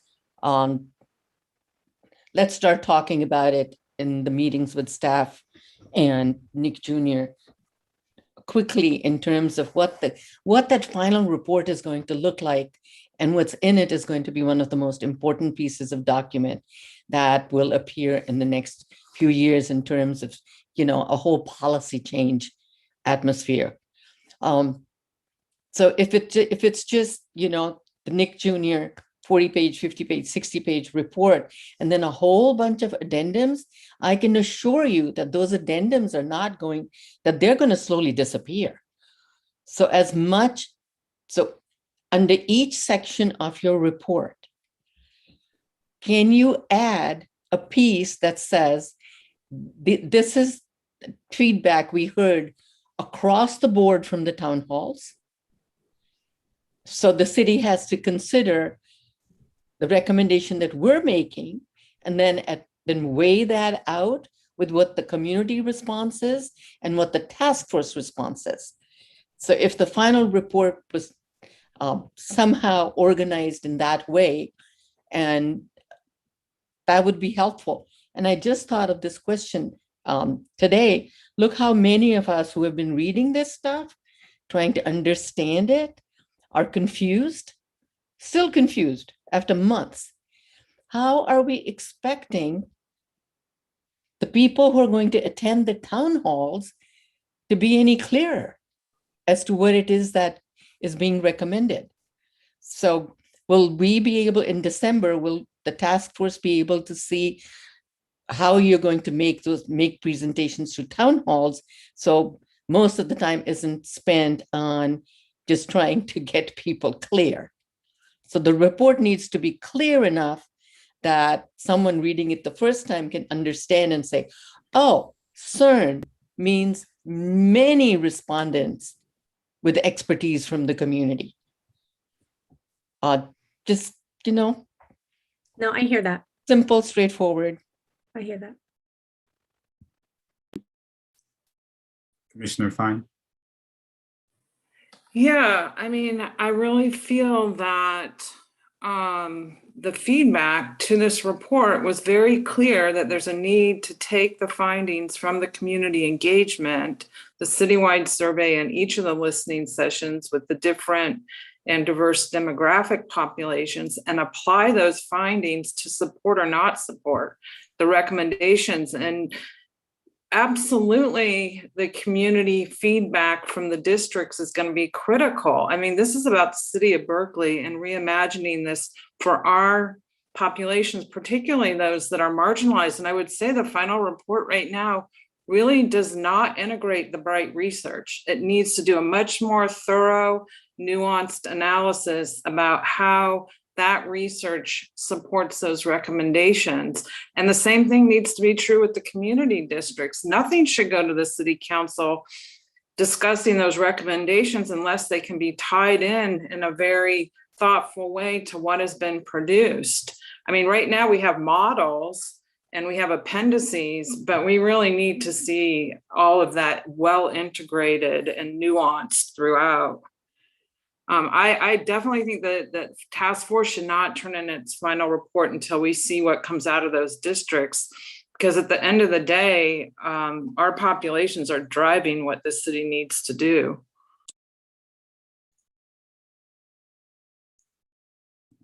Thank you, Commissioner. And yeah, we can definitely talk more at the next steps. We'll be at pretty shortly in our agenda. Okay, any other comments, questions for Nick Jr. at this moment? Seeing none. Thank you, Cheryl, Amir, Nahali. I know obviously it's been a process all so far, and we've processed a lot today, but I know we're getting closer. And again, I appreciate the work report so far. I am looking forward to the update next week, and obviously we'll have conversations going forward in meetings and of course here at the task force. So thank you. Thank you, Chair Mizell. Alrighty, we will go ahead and move then to subcommittee. Actually, no, public comments. Public comments. Thank you, Chair Mizell.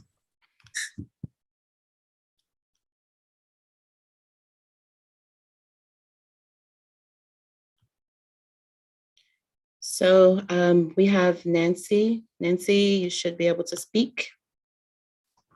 Good evening. My name is Nancy Rader. I live in District 6. I'm certainly not an expert on the many complex topics involved in this process, but I have done a lot of reading, listened to all the task force meetings, and have read the draft consultant report.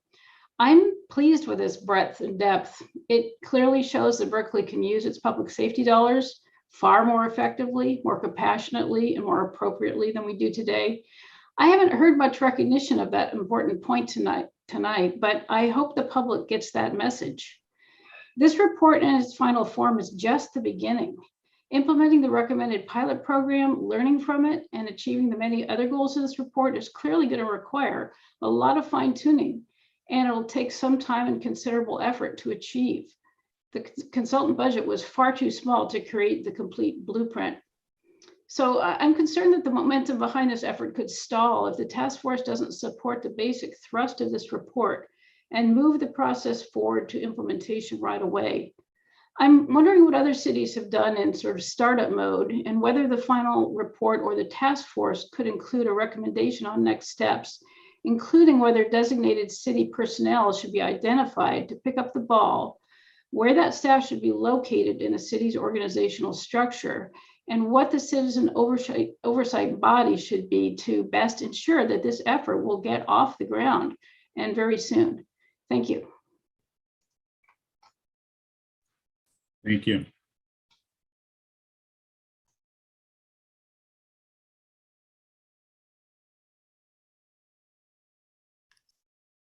Thank you. Next, we have Andrea Pritchett. You should be able to speak, Andrea. Thank you. Well, after listening to the conversation, I guess what occurs to me is that the CERN represents sort of a reimagining the police.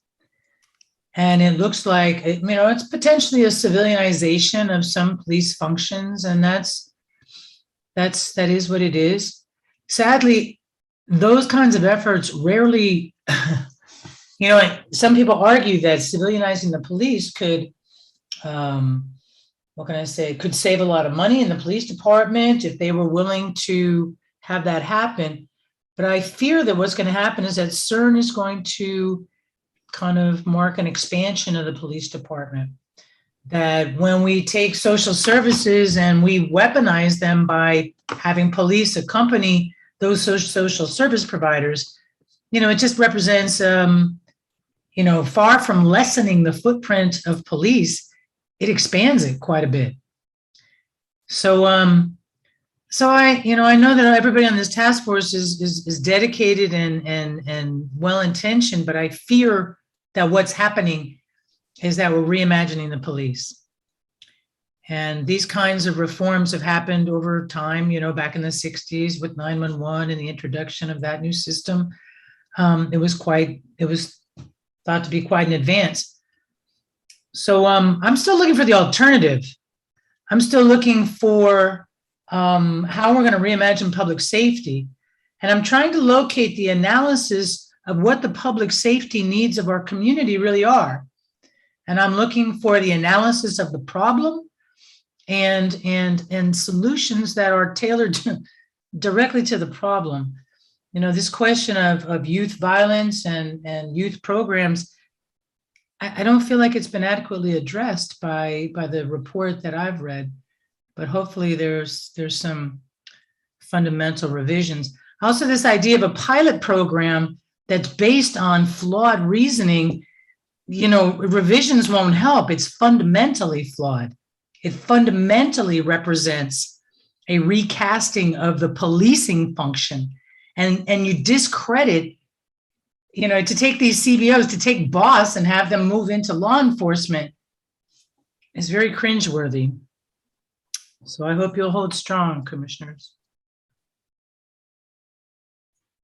Thank you. Next, we have Carol Marasevich. I'm not sure if the question was ever answered as to what is going to happen with the public input. It is critical that you have that public input go back to the task force and be incorporated in the report. I totally agree that it is not sufficient to just put it in an addendum. Otherwise, it becomes, it really will be cast aside and become meaningless. So if you have to move ahead the date it goes to council, then move it ahead, but you have to have the public input from the workshops. Otherwise, it just appears as if it's being taken as a perfunctory step. Second, I want to return to the urgent comment I made at the beginning of the meeting about how urgent it is that something be implemented while this lengthy process continues. That will be years down the line to be implemented. At the council priority session that was held a few weeks ago, which was separate from the council meeting, there were 3 council members that mentioned as one of their priorities for the state legislative liaison, what they wanted that person to lobby for from the state was inpatient mental health facilities. Without saying it, because of the intolerance of many of the people in the community for people in mental health crisis, we had 3 different council members say, we want you to go back to the state and fight for mental institutions. And that's what's happening in our community because we do not have appropriate mental health crisis 24/7 on the streets. There is this by our city council members, 3 of them individually all stated that was a priority. Thank you.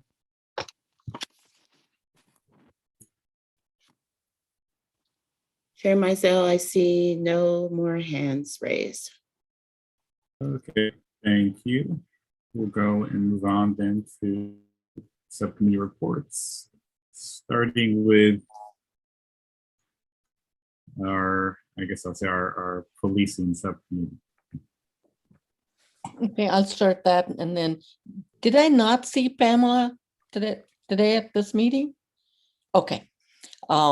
And anyone, on Nathan, you as well, just jump in. So our biggest struggle has been the lack of information that this subcommittee that's called Subcommittee on Police Budget and before alternatives, is that we haven't been able to really do that work because we haven't had the information that we've needed.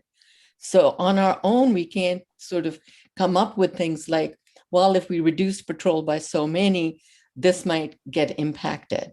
Or if the SCU is at 24%, how many police officers might, I'm using an example.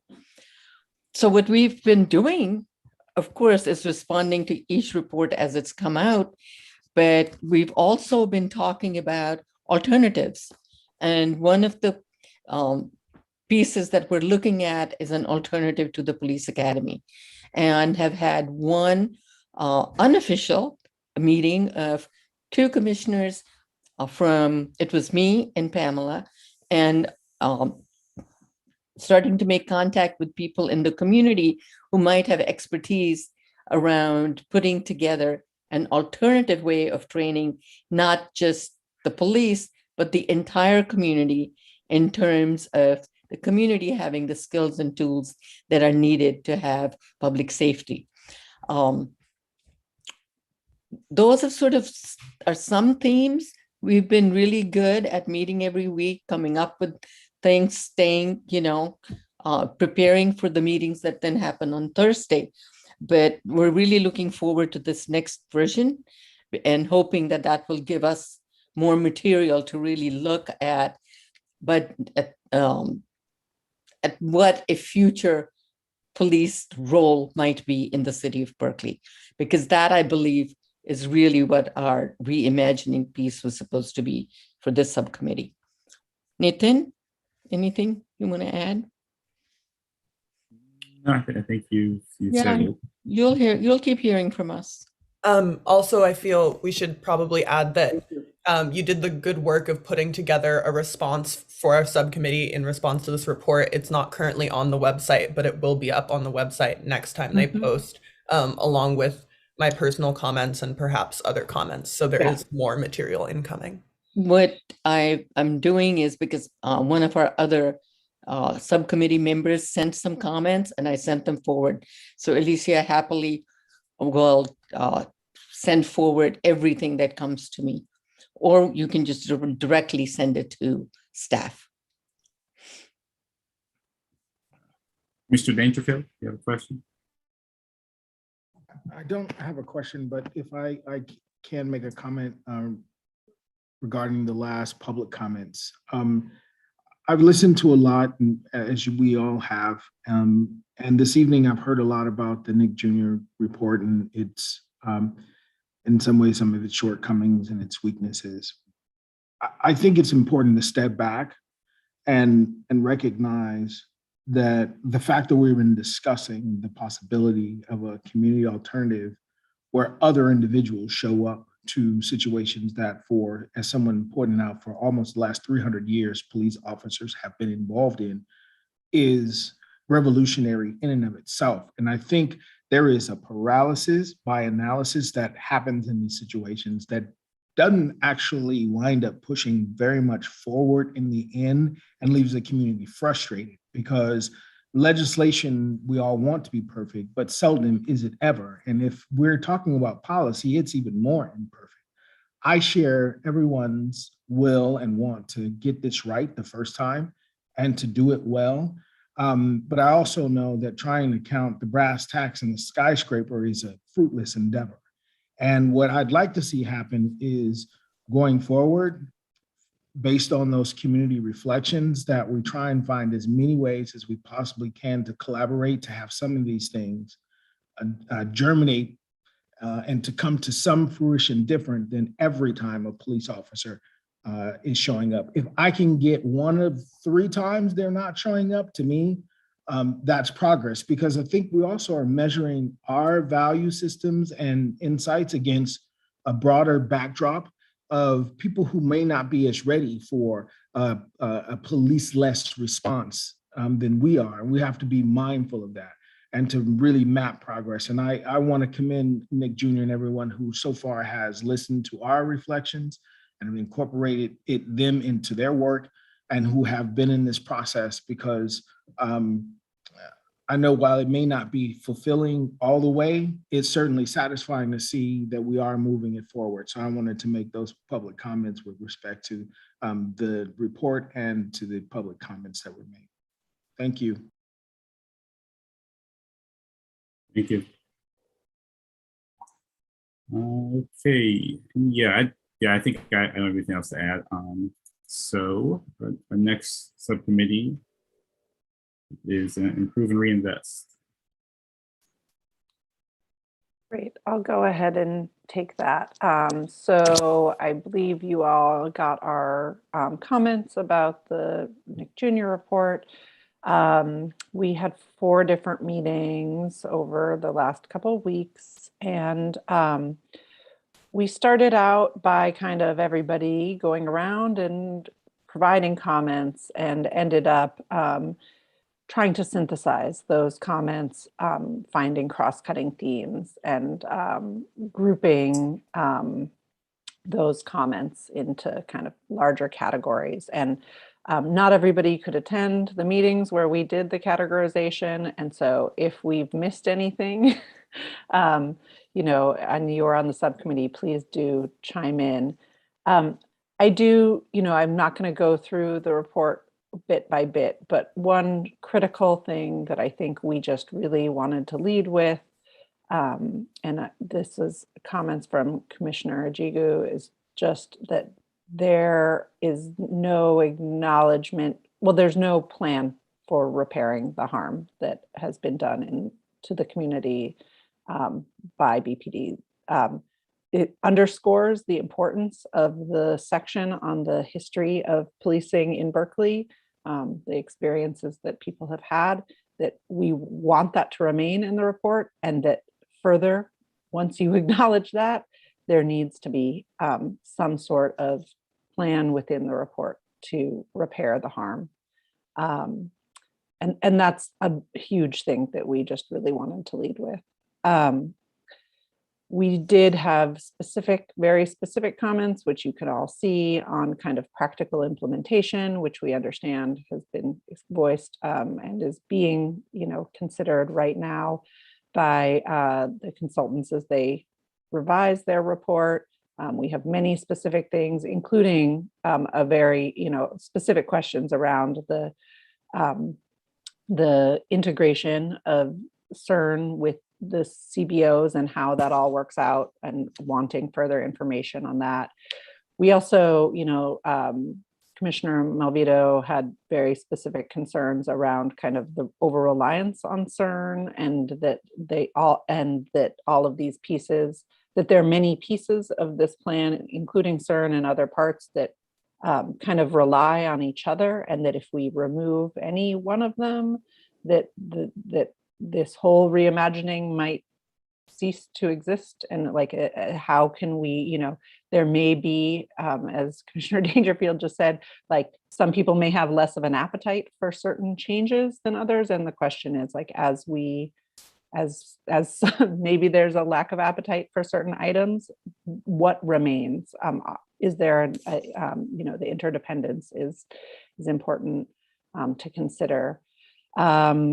A major concern brought up by Commissioner Fine was, you know, as she voiced earlier, the lack of real taking into account what the community engagement sessions and survey as well, the listening sessions brought forward, and how specifically the items that were brought up are being addressed here, or not being addressed really. Let's see. We had some concerns that there were items that we had discussed pretty heavily and that were, again, part of previous reports, but then weren't incorporated into this report. Concerns about items that were brand new in this report, like the police academy and Halo. These seem kind of thrust upon us, and we had no idea. No one had really, we hadn't had time as a commission to digest these and learn about them. A specific comment that there are items that there are multiple pages in the report dedicated to items that have already not only been recommended by other task force, but have already actually been voted upon by city council, things like the elimination of pretext stops and the early intervention system, that while important to note, probably don't, we'd like to see more elsewhere. And we would also really like to see a plan for implementing those within this plan. An inadequate coverage and support for BRCDOT. There's like definitely an understanding that, the BRCDOT process is separate, but there's a need for both that process, the reasoning behind the creation of BRCDOT to be better explained in the reduced section and be more fully explained, which it was not here. And then also that process, unlike the SCU, which is the other parallel running process, which has had quite adequate funding to do the development of that process as well as to implement it. BRCDOT has had very small amount of money. That money is all gone, and it will end nowhere if BRCDOT does not have investment in the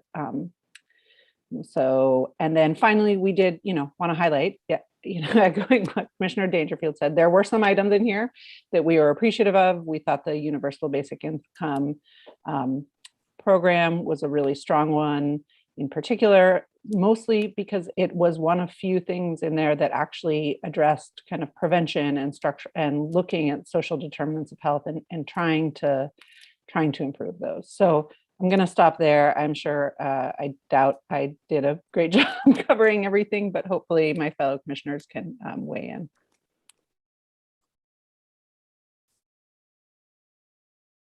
Vice Chair. Yeah, I just wanted to say how impressed I was with the quality of the work that all of you pulled off in 4 meetings. So just wanted to give a shout out for having done really, really good work really fast. Thank you.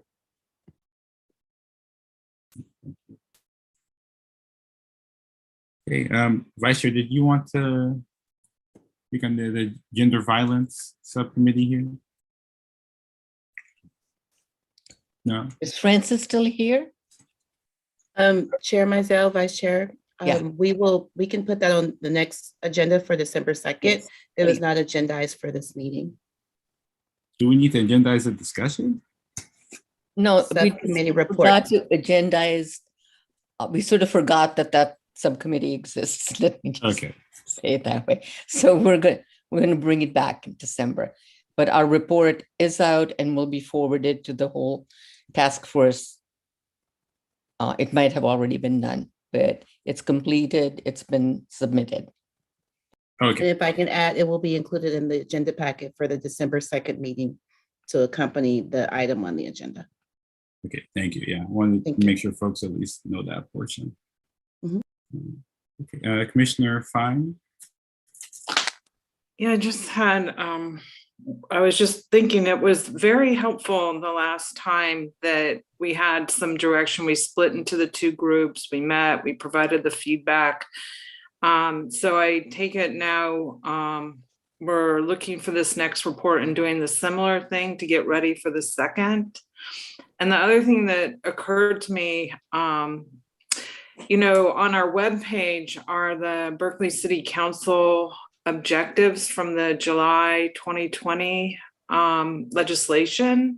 And I think those, now that I'm thinking about them, there's probably some other things that may have gotten left off the feedback list.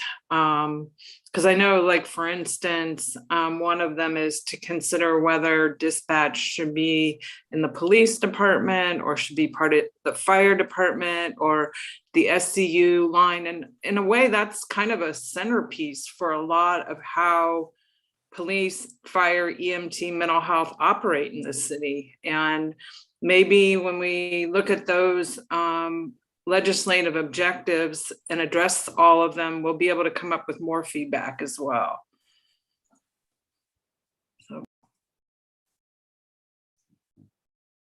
Thank you. And if it's okay, we can go ahead and officially move on to our next steps discussion, which I think leads on to your comments, Commissioner Fine.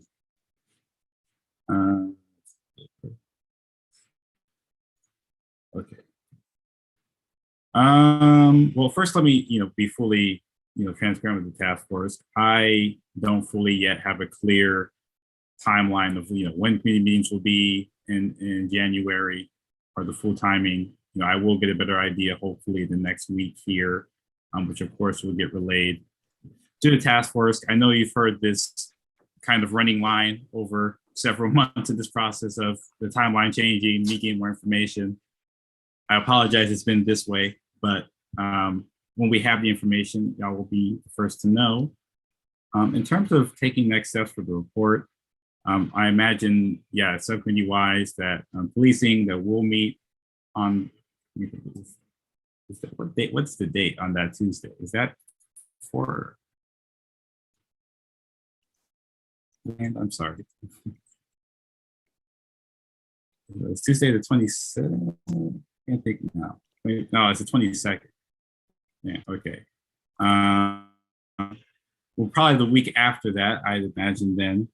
Our subcommittee will meet, and I imagine we'll discuss those changes. And on the policing side, we've been, really waiting for something in terms of staffing and other matters as well. So, Nathan will be meeting on the 23rd and the 30th. On the 23rd, okay. Police subcommittee. Thank you. And then, this is really an open item for folks to jump in with ideas of how we should move forward.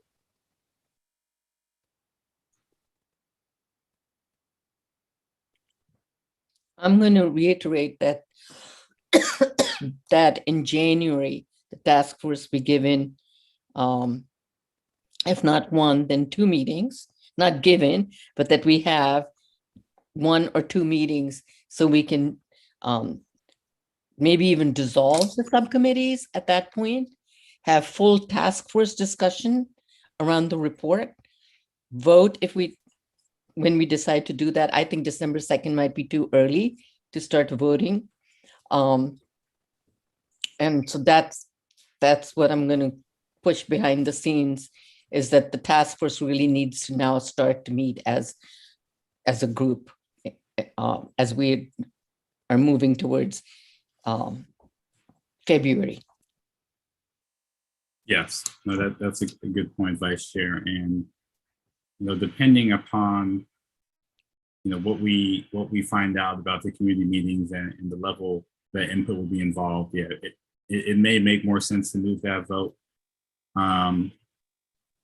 For now, I'd imagine it's still on that date, but of course, if we're going to have another significant report update, that may change. But again, we'll try to get the information to all of y'all as quickly as we can. Folks, got anything else? Shamika, do we know when our joint meeting is? Do we have I know we meet every 2 weeks, the chair, the co-chair, the chair, the vice chair, staff. So the next one we just did on Monday.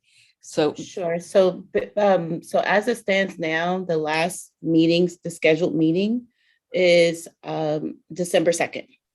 As of now. I meant the meeting that staff has with the chair and the vice chair. Oh, I see. I'm sorry about that. Let me look at my calendar. Because I want to make sure that we don't miss that 72-hour thing in case, so we can post real agenda for December. So our next scheduled coordination meeting with the chair and the vice chair is on Monday, the 23rd. Okay. And the publishing will happen the next day or that day, considering the holiday. Okay. Thanks. I'm sorry, did you say Monday the 23rd? Or is our coordination meeting with you and Vice Chair? Yes, that's correct. The 22nd, right? 22nd? Yeah. Okay, I'm just 22nd. Did I say 23rd? I'm sorry. Yeah, no, 22nd. Thank you for this. It's late. Thank you very much. Thank you. Commissioner Malvito. Everyone, I just wanted to take this opportunity to bring up an event that's happening December 11th. It's the United Players gun buyback program or gun buyback event in San Francisco. They're having a planning meeting tomorrow, and I was permitted to bring one or two other people who are interested to see basically how the sausage is made. This is an on the ground like alternative program that's happening in front of us by one of the few places in the country that have been doing it for a long time. So if anyone is interested at all in joining that with me tomorrow at 11 a.m., please let me know. And they're also looking for volunteers if folks would be interested in, again, seeing what's going on the ground. So if you are interested, shoot me a text or an email. Happy to connect with you. Thank you, Commissioner. Do I get to say move to adjourn? No, not at 8 o'clock. 8:30. But is that where we're at? You're supposed to wait till at least 10 before you say that. Chair and Vice Chair, can I make one comment? So Yes, Commissioner please. Fine mentioned earlier about Dr. Varhus, SCU and RDA possibly coming to the next meeting. So that's subject to confirmation from Dr. Varhus, but I will reach out. I'm not sure what her availability is, but I wanted to let the group know that that presentation will happen contingent upon their availability. Commissioner Lutzker. I just don't want to let it fall off the agenda for the second, that we want to hear about the issues around the request for removal from the report about the history of policing in Berkeley. So can we make sure that that happens? A discussion about that? Yes, we can definitely make sure. And in fact, that's in my notes here for our Monday meeting with staff. Okay. Yeah, and if they're saying that that piece wasn't accurate, then we need to see the accurate piece so it can get back into the report. Yeah, and just to lift up what Commissioner Ho said, having it in writing ahead of time as well as being discussed in the meeting would be the most helpful. Agreed. Thank you. Commissioner Harder. Yeah, so I've been in discussion with Professor or Dr. Nikki Jones at UC Berkeley, who's a scholar on policing and is an expert in this field. And she was going to come and speak to us and give her reflection on this draft report on the 2nd, but now it's looking like perhaps the 2nd has a stacked agenda. Chair Mizell, I don't know if you have thoughts on that. We can make room. I think we can make it happen. Cool. We'll figure it out. That would be like awesome. Yeah, I'm excited. I think we're all gonna learn something on the 2nd. And her schedule, we will make sure that we figure out how to make time. Great.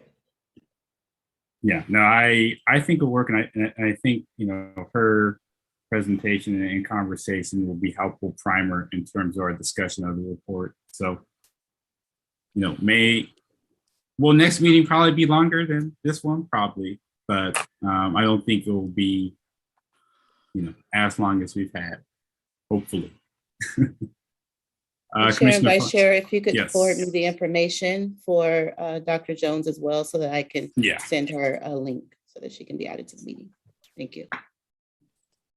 Commissioner Fine.